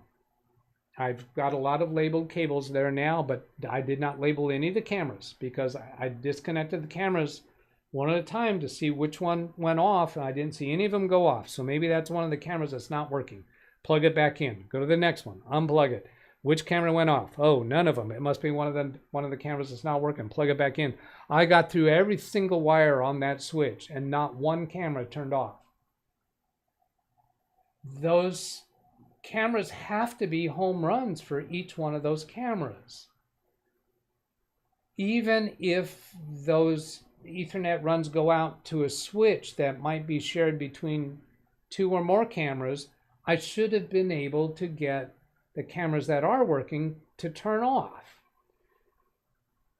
The only reasonable assumption is that the second switch that's mounted in that cabinet has to have the Ethernet cables for all of the computers and all of the cameras. Well, then what are all those Ethernet wires on that switch that are showing activity? Their lights show activity. Yeah, I think all those conduits are watertight. They're up in the, looks like they all go through the ceilings. Daco, in response to Daco. Rick, I saw wires like that just the other day. They were replaced. They said their last IT guy did that. I would just use more electrical tape, that will fix it. If the app is not in apps, I find it suspicious. Yeah, that screen sharing app, Screen Connect software, was not showing up. I got something for you. Go ahead. I would like you to, I won't tell you the solution right now, and I would like you to try to figure out what you think the solution may have been. I've since fixed it. My dad's Samsung Galaxy S10 Note would not connect, or I'm not gonna say would not connect to the Wi-Fi, did not have internet when connected to the Wi-Fi, would connect to the Wi-Fi and would show with connected without internet. After he had done an update after an update had been done on his phone, and could never figure out how to get it connected back online. So what would you have done to try to figure out what the issue? Okay, so I'm understanding that the SSID for the Wi-Fi was visible. You could connect to it, but it said no internet. You got no internet service. What I would do is forget the connection. Tell the phone to forget this connection. We no longer want credentials for it, and then recreate that from scratch. So you go select the SSID and put in the credentials again. Okay, I will tell you, I did that. That did not work. Okay. Samsung Galaxy. And SSID is available. Now, other devices connected to the Wi-Fi, are they getting to the internet? Yes. Yes. Yes. Other devices, including 5 or 4 or 5 other Samsung phones, were connected just fine. Okay. And this happened after an update to the operating system on the phone.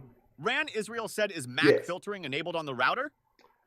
Okay, well, Ran Israel just gave me a call. I can't pretend to think of this myself. He's asked if Mac filtering is enabled on the router.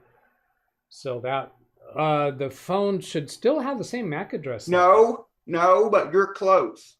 Close? You're close. Okay. It has something to do with the MAC address. The MAC address. Okay, so I don't think that an update to the operating system on the phone would change the MAC address of the phone, correct? So it's not that? I'm not going to tell you yes or no. All right. So if it is dealing with the MAC address, not going to tell me yes or no, then it could be that the phone had an altered MAC address in the past and you have to re-alter it. That's fishy. Why would anyone do that? Yes. That is actually correct. That's it? It had been modified in the past, so now it had to be remodified? Now, actually what it is I don't know if iPhones have this, but Android phones in this Wi-Fi settings, now this is the per Wi-Fi network setting. So you may have to change it every time you connect to a Wi-Fi if you have a new Wi-Fi, if you have problems. But under your Wi-Fi settings, you click on the little gear icon where you go in there and you can change the IP address and all that. There's an option where it says MAC address. You click on that and it's got 2 options: use phone or use device MAC address, or use randomized MAC address. The default after the update was use randomized MAC address. And when that was selected, it showed no internet. But once I selected use device MAC address instead of use randomized, it connected right away. Interesting. So why would your router object to the different MAC address? Because I don't know this for sure, but my only guess is that every time the phone would come in range of the router and try to connect, the phone would be giving the router a new MAC address. Oh. And because the router keeps a MAC address table of all the devices that have ever been connected, it would be the router would be confused, and so therefore it would not have internet. I'm also wondering if it has to do with the DHCP lease, because it leases an IP address to the device, and that IP address that the router leases to that device stays active for a period of time, and that's configurable on the router.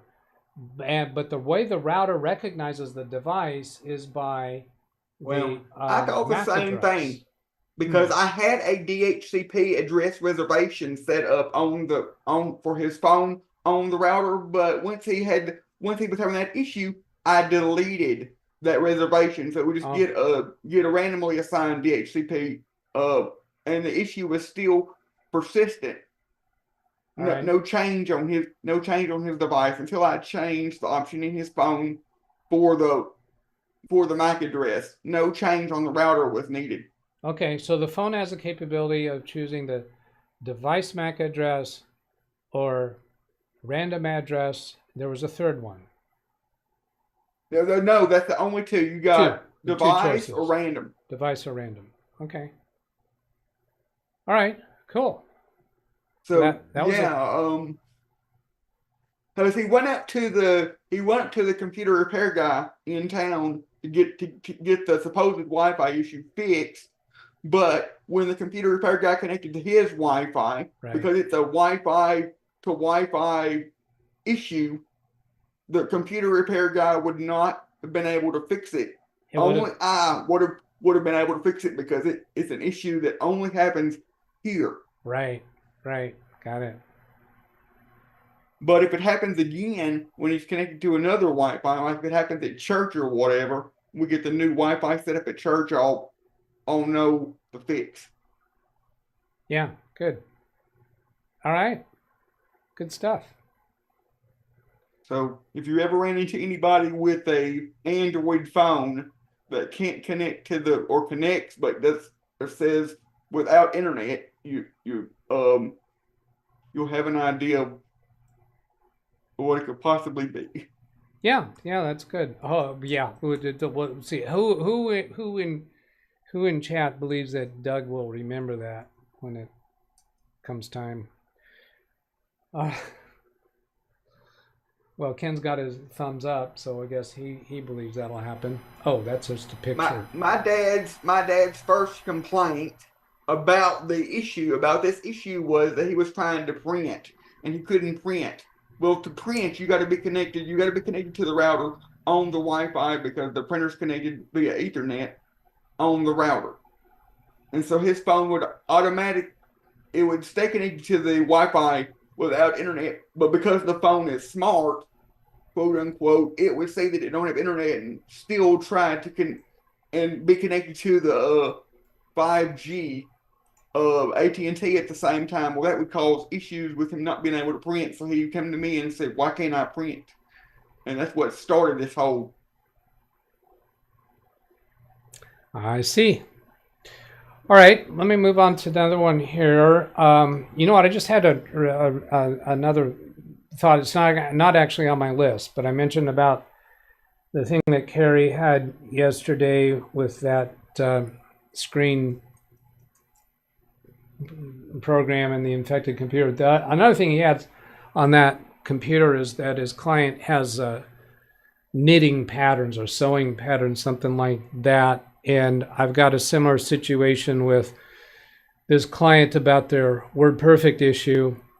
That those are the type of environments where this technique that you've seen me recently experimenting with doing a backup image from one computer, restoring it to another, such in the case that Carrie's dealing with that person on a computer that is not Windows 11 capable. Well, make an image backup of that, restore it to a computer that is Windows 11 capable, and then upgrade it to Windows 11. Now, from my recent experiences, that's more hoops to jump through than it seems at first, because the target computer that you wind up with, you got to first have a properly operating system on it and export the drivers from it, then restore the image, patch the drivers, consider whether the old computer was a home version or a pro version. You may wind up having to buy the license. So it's extra hoops to jump through, and I was considering whether I would want to do that with my client's WordPerfect problem. And I think I've concluded no, I'm not going to go through that with him, because I've got his old computer. It's perfectly functional, Windows 7. I could do an image from it, restore it to the new hardware. Now that's the B-Link computer. How well is a Windows 7 image gonna go on that? Oh, then there's also MBR versus GPT issues to deal with. But I can buy a 2010 version of WordPerfect for $100, I think is what I saw recently. So I think that's the direction I want to go. Now, there's other complications to this. Now, I've installed this computer earlier this week, Tuesday or Wednesday, and they're happy with the computers. They're so much faster than their old computers, but they are Windows 11 from their Windows 7. I had installed Libre OpenOffice, figuring let's try that with your WordPerfect documents. And then I found out, well, LibreOffice dropped their support of WordPerfect. It won't even open it for viewing mode. So then I installed, what was the other one? Oh, LibreOffice. Did I say that wrong? It started with OpenOffice. They dropped their support of WordPerfect.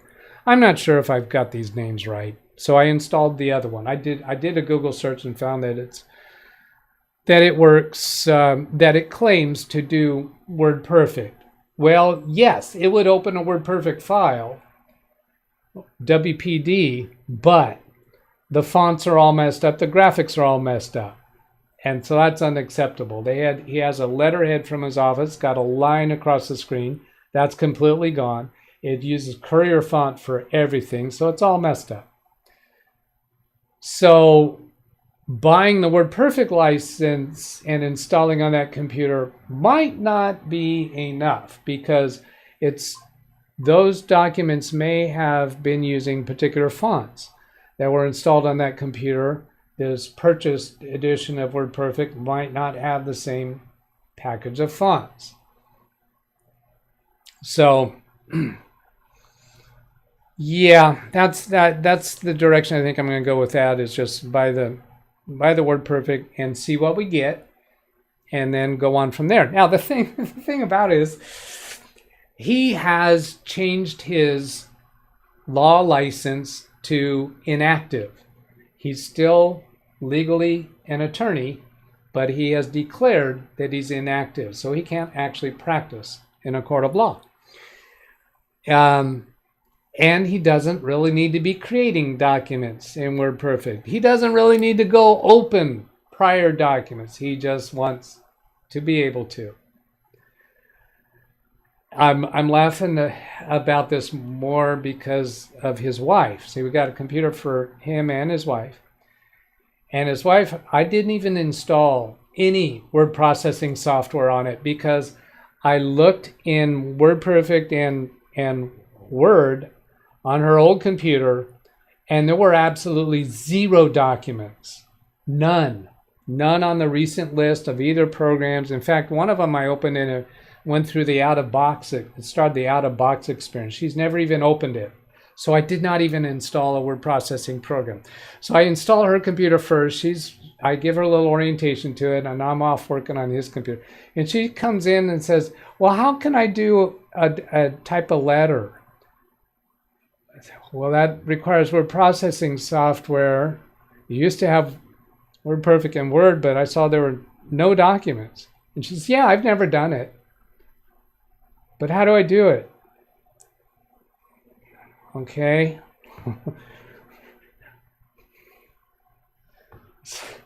So it's not enough that the computers do everything that she needed and she was doing. She wants it to do everything else, or other things that she's never considered doing. What about just if she has a Google account? What about just opening up a Google document on the internet online, so you don't have to install any software? Well, now we're dealing with level of computer literacy. I gave her an orientation session to Windows 11. So I tell her, instead of the Windows button over here in the bottom left corner, instead of what you're used to, clicking on that and power and shut off, here's the Windows button over here now. Click on that and then click power and then shut off. We went through that 18 times. I should have had Ken unmute his microphone before I said that. I should have got a laugh out of Ken on that. Not quite 18 times. Yes, I laughed out loud on that one. That was good. It wasn't actually 18 times, but it was You just get the accent. It was for the 18th time Yeah, and she did start taking notes, Greg M. The problem with people taking notes is I've gone back to them later when they ask how to do something. I say, well, do you have your notes? They pull their notes out and they cannot understand anything they wrote. Because if you say click on the Windows button, they'll write down, maybe they'll write down click on the Windows button, or they'll just write down the word Windows. And they think that's going to remind them of the button. Then when they're looking at their notes, they see window buttons. Now they're looking at the computer, trying to figure out where is the Windows button on the computer. Or they're looking at the keyboard. They have no idea that Windows button referred to the Windows button on the screen that you would point to with your mouse and click on it. So taking notes doesn't accomplish it. Okay, my question to you, Doug, is why didn't you, before having this orientation session, just go into the settings of her computer and tell Windows that you wanted the Windows button to be on the left side of the screen instead of the center of the screen like it has been in every previous version of Windows? Because that is a useless, pointless exercise, in my opinion. I do not like doing that. I do not like trying to make the current version look like an old version just to cater somebody from not wanting to be willing to learn something different. And that would not have solved her problem. All that would have meant is the bottom left corner. Now, it turns out she was never turning her computer off anyway, so she did not even know that the Windows button was in the bottom left corner. Now, the solution that in hindsight I would have preferred to jump to right away when I realized there was a struggle here at all was just configure the power button on the computer to shut down the computer. Now, the problem with that is a person might have programs open with things they haven't saved. However, the only thing she does on her computer is email and looking at her old pictures. She doesn't do anything that needs to be saved. But her normal routine is to leave the computer on all the time anyway. But the only reason why I bring up the start button issue is because, no, I'm not going to try to teach her how to do a Google Doc on a browser. She has no understanding. Still, even after our session, she does not understand what Google Chrome is and what Microsoft Edge is. They're just shapes on the screen. She doesn't understand the concept of a web browser. Now, this is a kind of client, if you're actually doing real support work, that in my opinion you need to be prepared to interact with in a way that they don't feel stupid. And she does not feel stupid in front of me. Or she feels she feels very comfortable in asking her questions, because she never gets any kind of exasperated response from me. And the only reason why I tell this story, I think, is to get that across, that you can learn to interact with people that are on that level, and they are out there. One of my mom's friends, I did a computer for quite a while back. She's like that. I fixed her computer up. It was an older, slower computer. Even when I fixed it all up as far as I could fix it up, and then when she got it back, she called my mom and accused me of breaking her computer because she was not able to install her USB Wi-Fi adapter and get on the internet. And I was never able to fix that because after that point, me or my mom didn't want to have anything to do with fixing the computer anymore. Oh, well, now were you, I guess maybe you weren't there, so you couldn't configure the Wi-Fi connection yourself, right? Well, what it was she brought me the computer to my house. I saw that there was a USB Wi-Fi adapter in the computer. I knew that I didn't need it, So I unplugged it, gave it back to her so I wouldn't lose it. Unplugged it, gave it back to her, went through the whole process of upgrading the RAM and upgrading the SSD and putting a fresh copy of Windows on it.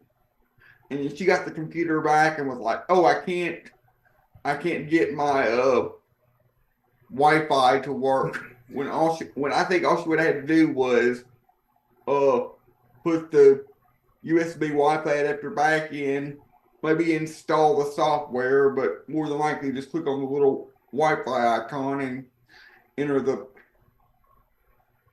password. Now, what you could do in that scenario, and I've done it with Fab's auto backup, is it will copy all the Wi-Fi configurations from the old computer so it can restore it to the new. And I suspect that there are other utilities that will do that as well, so that in a similar circumstance you could accomplish that for your customers. And you could. That would have worked. That would have worked, but her hard drive was completely fried. I couldn't. Oh, you couldn't. It couldn't get into it. The old hard drive couldn't load Windows at all. All right. All right. So I see Ken asking for number 10. Let's go check on that. Number 10 is the video of Big Beast arrival and wait. The not waiting time. It's how much the thing weighs. Now I put that in there last week, I think, or 2 weeks ago. Last week I canceled, so now I got to figure out where that is stored. And let's see, I know it was I know it was somewhere that was going to be easy to find.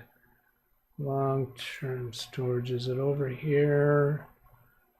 Export backups. Cloud. Let's.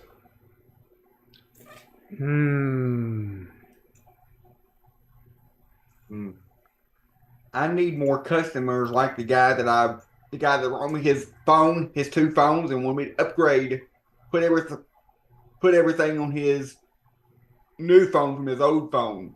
Because that guy, he completely understood everything I was doing and paid me good after I was done. Awesome. So I need more customers like him, but most of them aren't like that. Yeah, let's see. I've found this. Are these actually? This is in a folder. iCloud Photos bringing Big Beast home, and this is on my F drive. I don't think that is actually a cloud storage folder. So good. Let's see if I bring this up. How they are. Oh.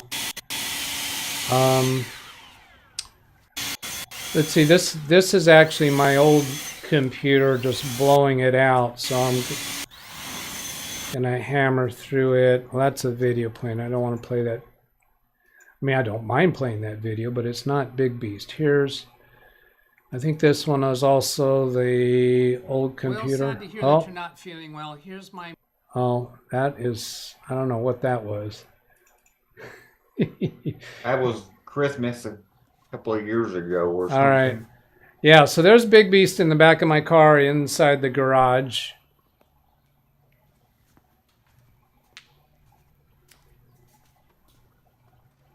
Ken, are you even watching right now?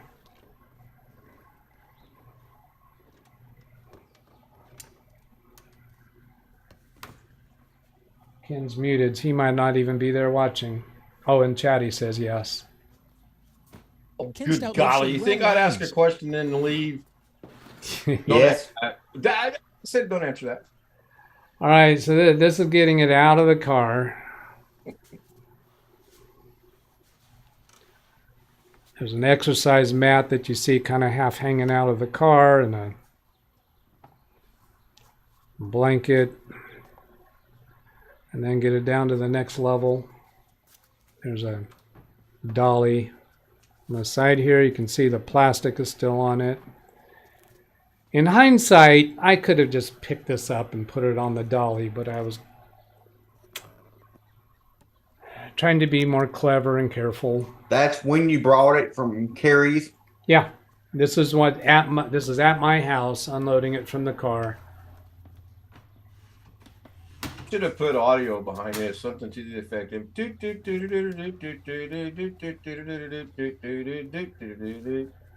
just a suggestion. Well, keep going, Ken. This is recording, so I'll be able to clip that's this. Right. You record yours as you. I forgot about that. Oh, you almost got your finger there. That's the filter. Ah, we don't need this. Yeah, just throw it away. Do a carry thing. Throw it off to the side. Oh, you said it.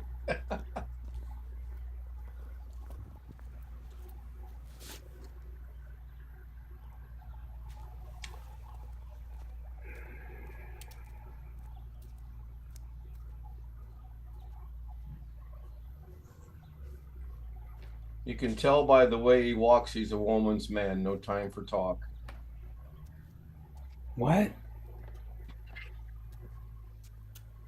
You don't get the reference. No, I don't. Oh, is that some cultural reference that's beyond me? Close. All I right. cannot resist. Sorry.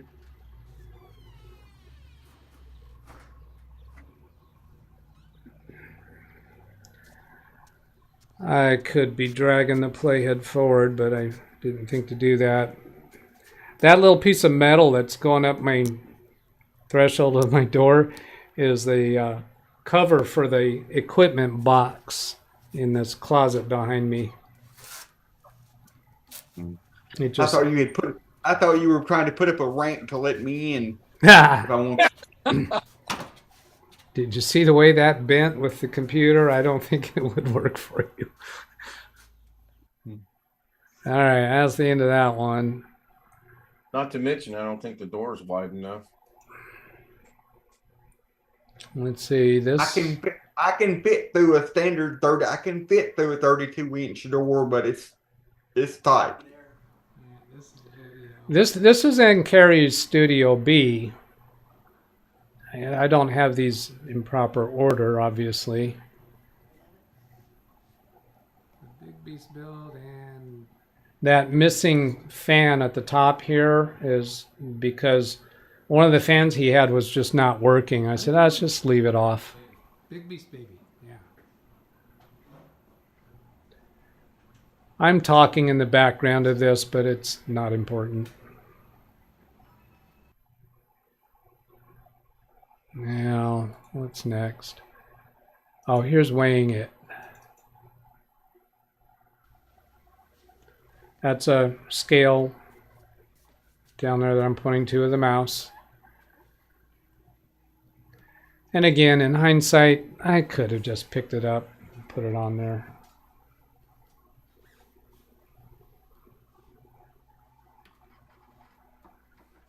John Downey says, why is Big Beast so big? Well, it's got 2 computers in it. 2 motherboards, 2 power supplies. You sure Ted doesn't want to take off when the fans ramp up?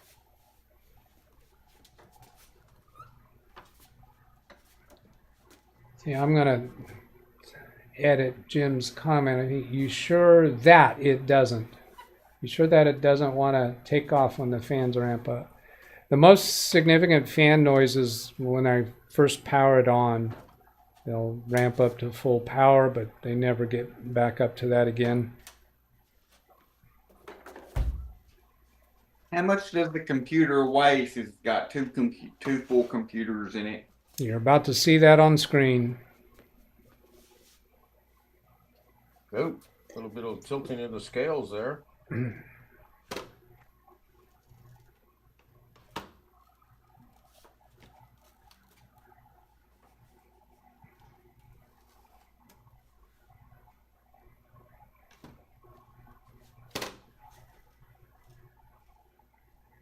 I think I kicked the scale in with my foot somewhere in here. Did I already do it?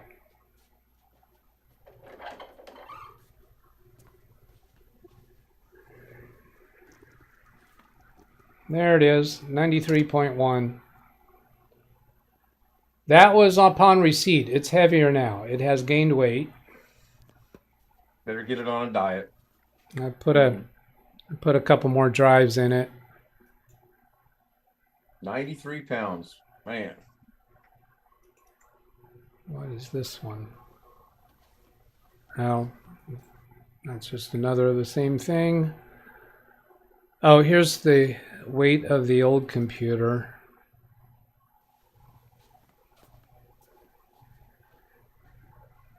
I'm going to scrub this forward. Here's the scale in the foreground. That's a etching of my airplane with the tail closest to us because it has an American flag custom painted on the tail. As an etching, it didn't come out real great.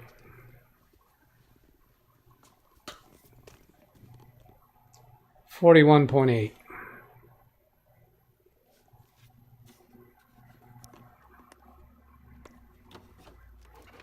I guess we saw the two side by side there, didn't we? Sort of. Or yeah, they're not really side by side, but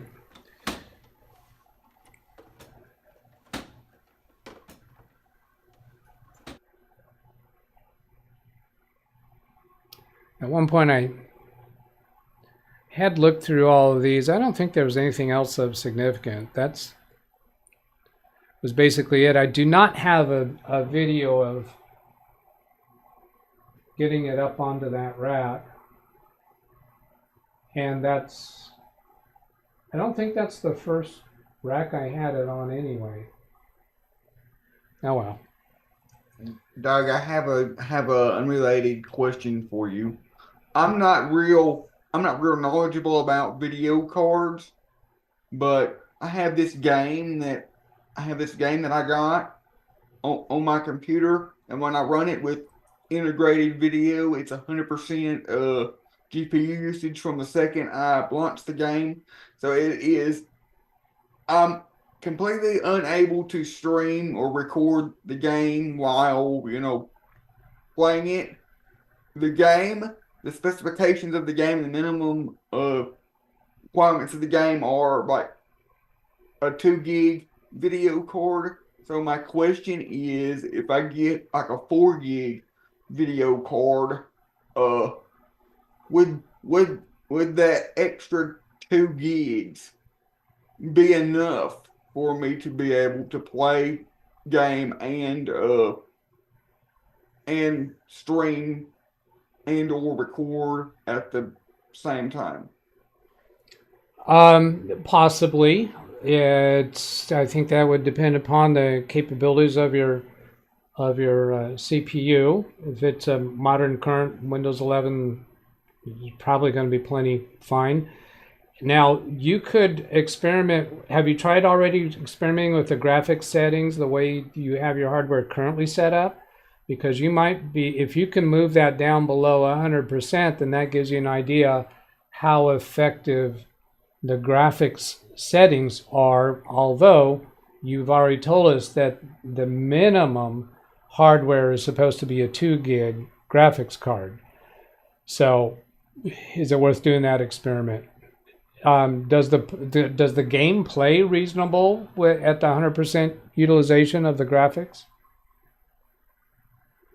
Yes. Plays reasonable?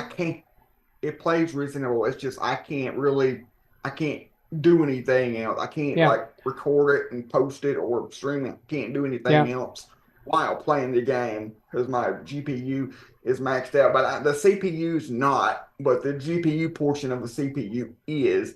I know the everything else is fine.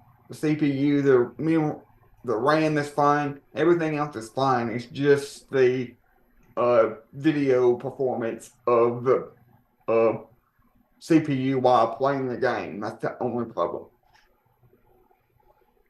Yeah, I was just looking at what's happening with my graphics card right now. I'm not playing a game. I'm just streaming. And here's my NVIDIA's showing 38% utilization.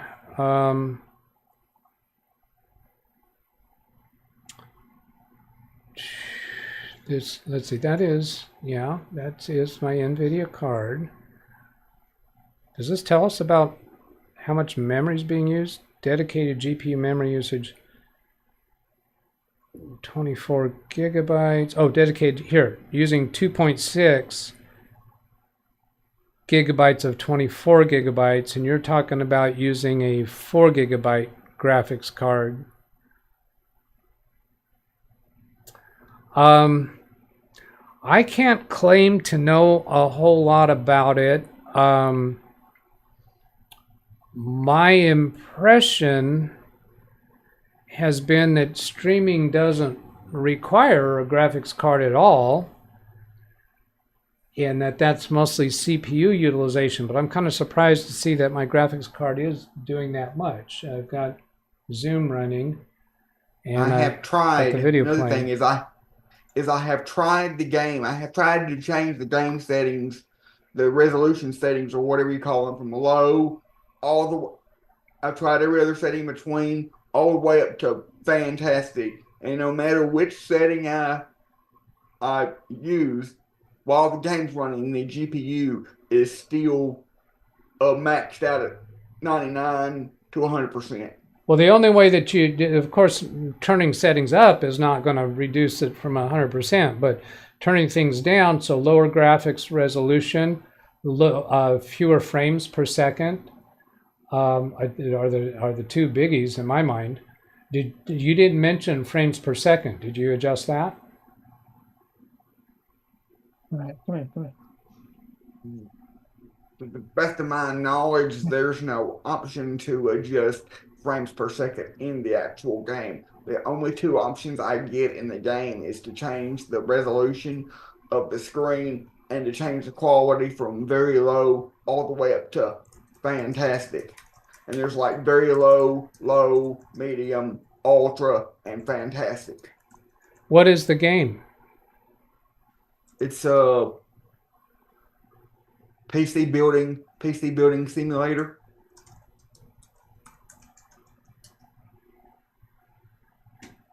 Let's see. Google search on can you change frame rate in PC building simulator. Just enable VSync in settings menu.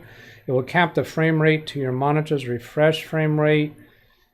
If you have a 144 hertz screen, you don't want to cap it at 60. That sounds like it is not what we want.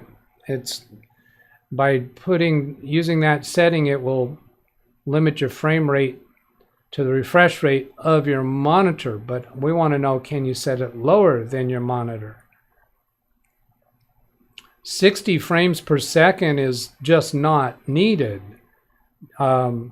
You're not doing fast action with PC building. 30 frames per second, in my opinion, is the most the human eye can even perceive. I think it's pointless to do 60 frames per second unless you're planning to play the video back in slow motion.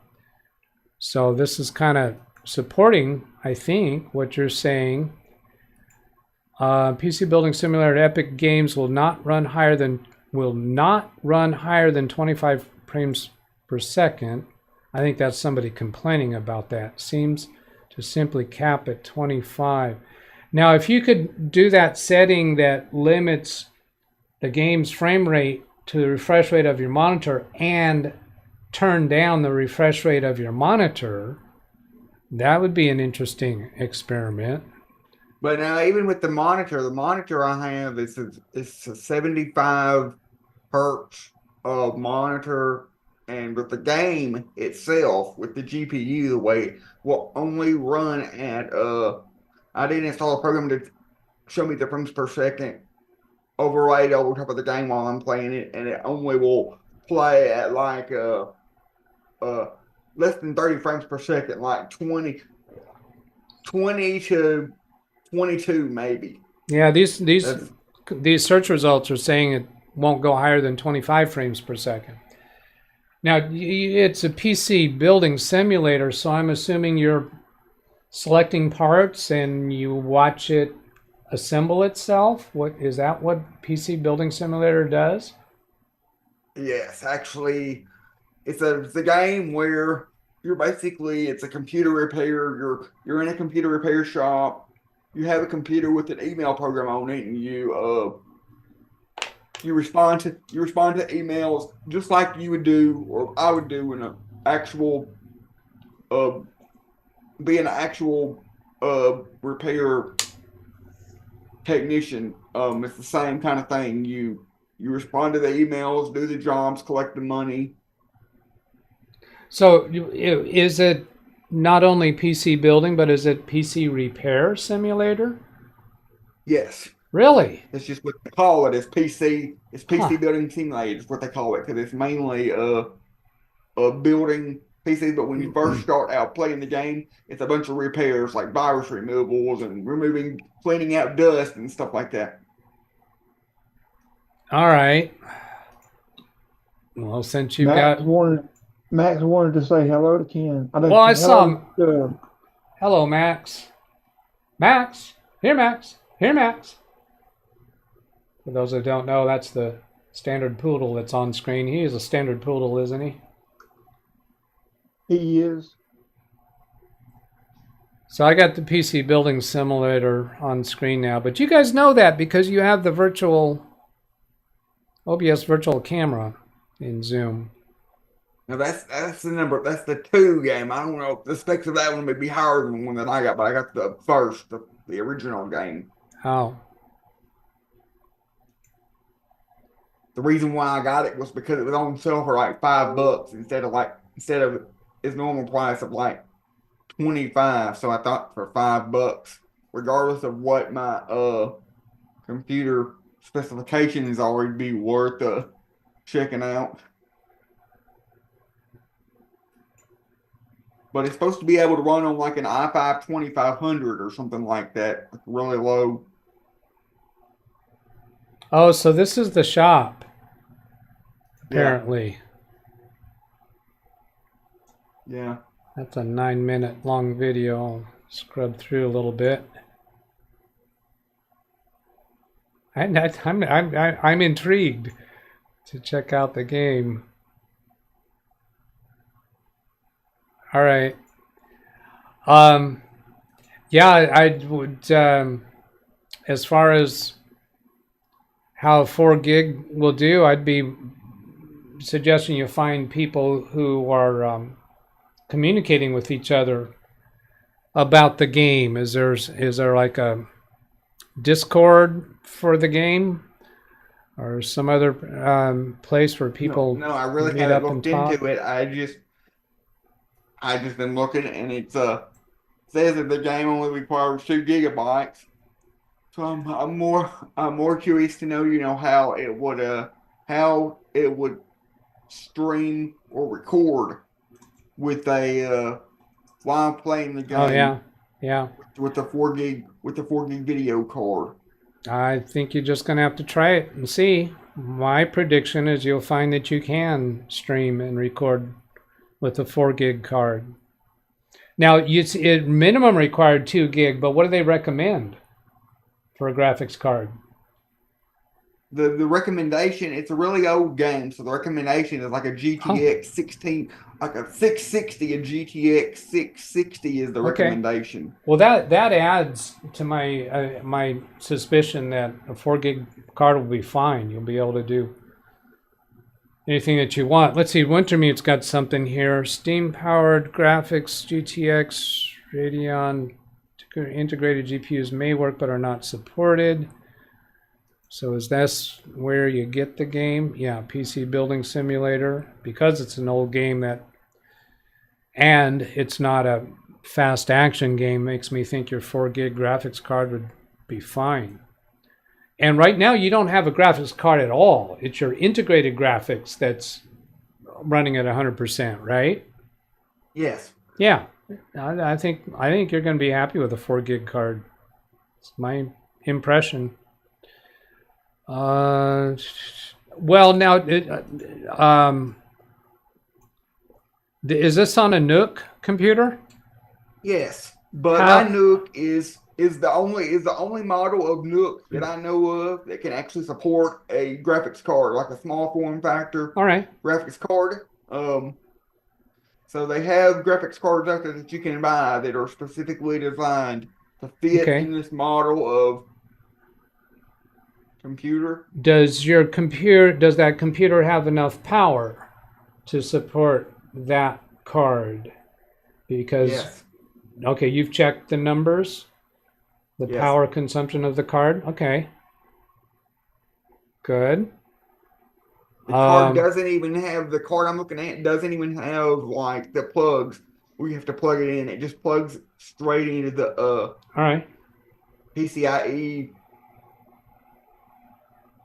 Is that a PCIe by 8, 16, what? It's a 4. It's 4? Oh, yeah. It's a Asus GTX or RTX. I'm not sure, but don't remember which. Right. 1650. 4 gig. All right. Hello to Dave Hall. Good to see you. He says, hi all, it's been a while. I've had a lot to do of caregiving for my wife. Rough period, but she is fine. Well, glad to hear that she's doing better. And hopes and hearts with you for that. Wintermute says GTX equals NVIDIA, RTX, AMD. It's GTX.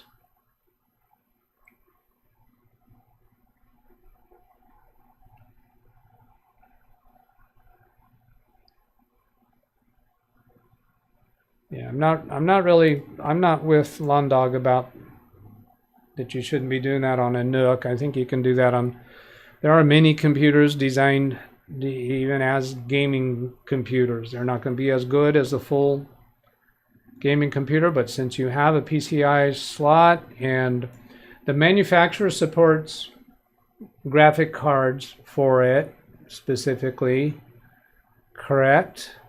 It's not just that it has a PCIe slot, but I'd want to see in their documentation that they allow for graphics card. I don't know. Okay, great.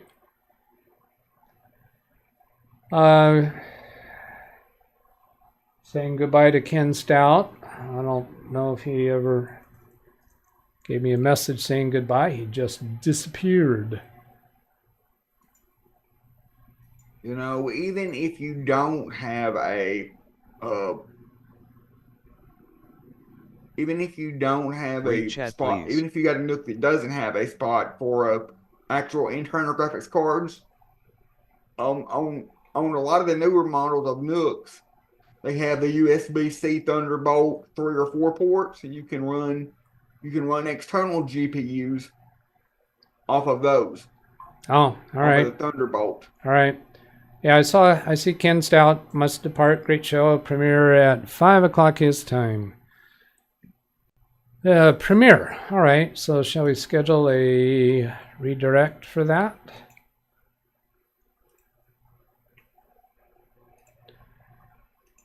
And how are we doing on time? Oh, wait a minute. Am I over time? Oh my gosh. Yes, I'm half an hour over time. Holy maholies. OBS fixed is his premiere at 2 o'clock my time, so that's coming up less than half an hour. And let's see, I saw Gary Weisenberger show up in chat. Hello, Gary. Mother's Day dinner in Detroit area. The LedgerPlymouth.com. Oh, nice. Very nice. Happy Mother's Day to everybody's mother and wife and daughter and any mothers in your life.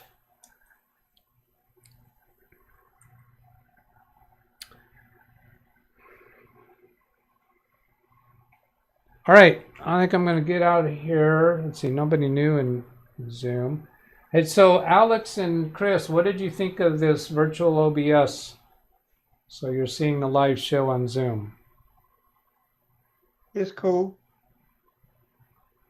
Yes, it's cool, but I personally have the habit of always having your YouTube up on the other screen anyway, so it doesn't matter to me. Either way you want to do it.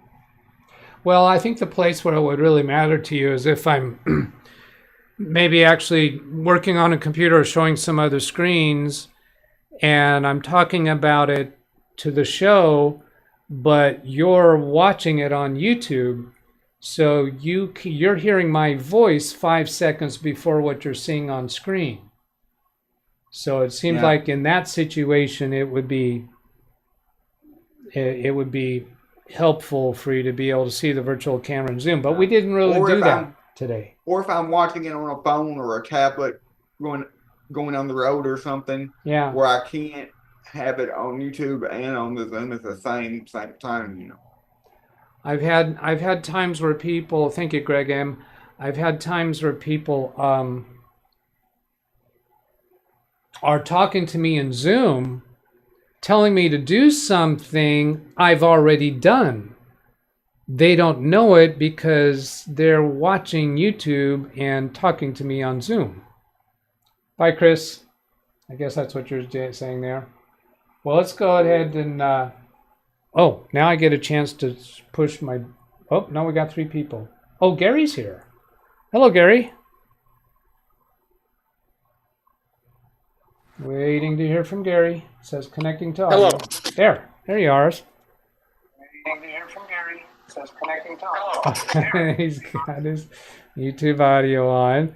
So Gary's just now seeing that I have my virtual camera on. So if you have me pinned or using speaker view, then as I switch around to different screens, you would be seeing whatever I'm broadcasting. So that's a different experience to the Zoom participants.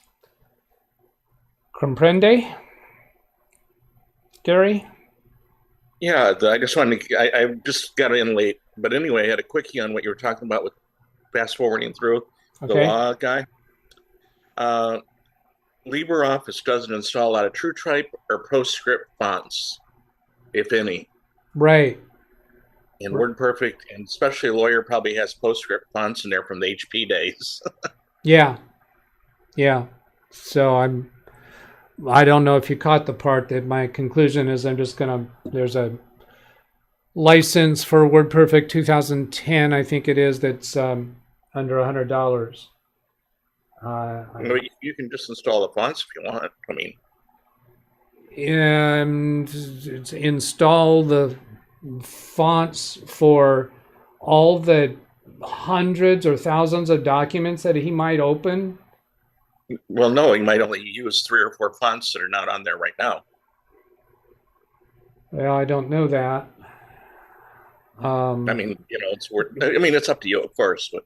Yeah, but in now one of my concerns there though is buying this $100 license might not include the fonts that he had when he had his Office operating. So I still might have to deal with fonts. Have to download fonts for that. Maybe, I don't know. Is he ever thinking about doing some consulting with his law license? While he's retired, or is he? Yes, that is a possibility. Because in Michigan, you put it in escrow. Basically, you go inactive for up to 3 years, and you don't have to recertify. Yeah, that is a thing that he doesn't have to recertify since he's not going to practice in court. But I presume that he could still consult. Tim Cruz, thank you for the $3 super chat. Ran Israel said, "Is there no way to configure font substitutions?" Well, yeah, I'm sure there is a way to configure font substitutions, but how much time am I going to spend doing that?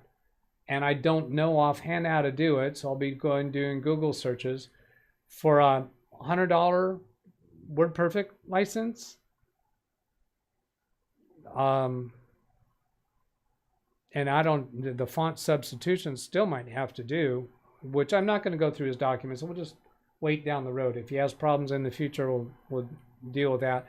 But there's also the difference in, one of the first questions he asked me is this free word processing program on. He asked, does it have reveal codes? How do I turn on reveal codes? No. I doubt that that's available in anything other than WordPerfect. Can I ask, what is reveal codes?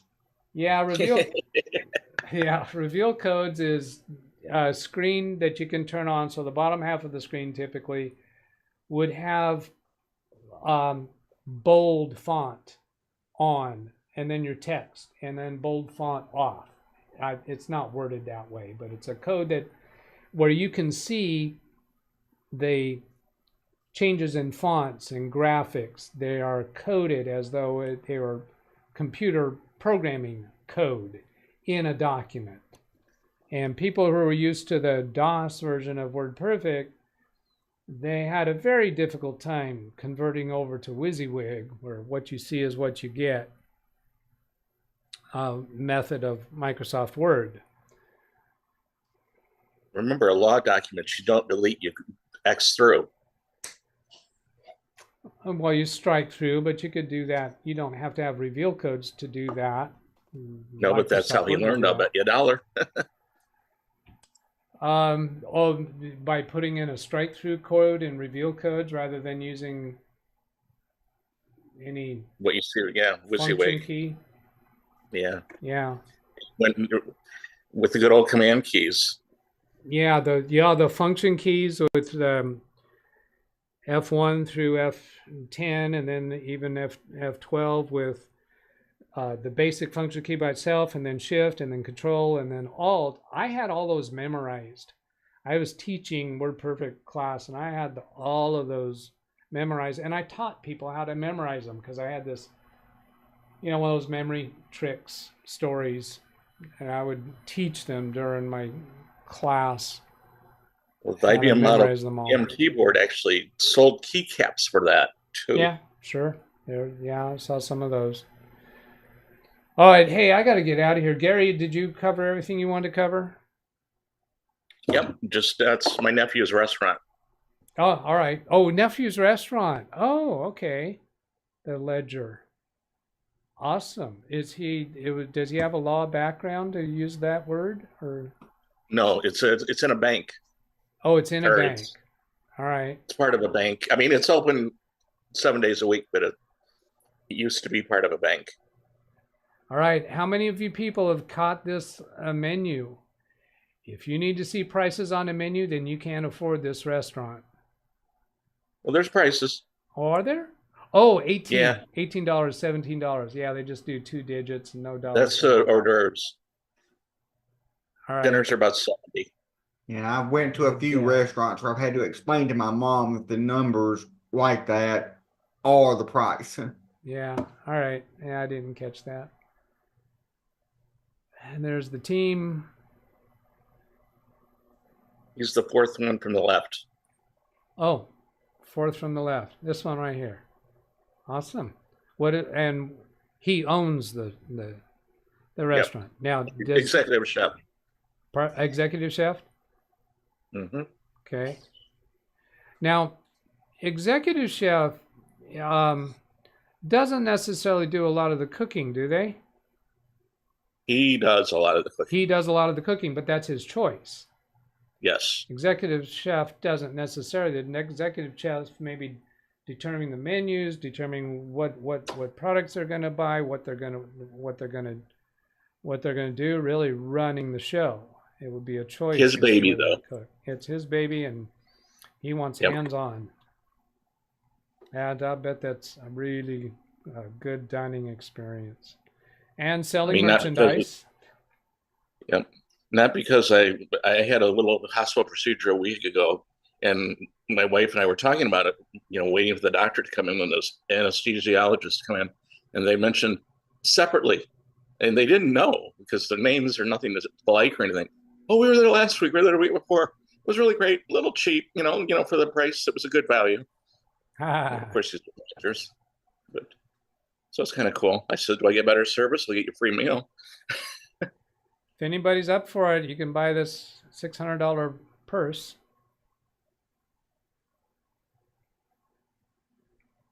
Hey, they got free parking behind the place. Free parking. There we go. All right. Hey, let's ask you both to say goodbye to the audience and shut this down. Bye. Bye, Doug. Bye, audience. All right. Thank you both. Shutting down Zoom. And come over here. One last look at chat. I will read through things. Oh, that was a super sticker, not super chat. It's a little different. Gets you this animated character without any message, I think is the difference. And Carrie has a live stream right now. Well, let's since I've done the redirect to Ken's show, let's put a link in for Carrie's show. There he is. And then come over to chat, and you should know this. You people that are around. Whoops. I didn't get it.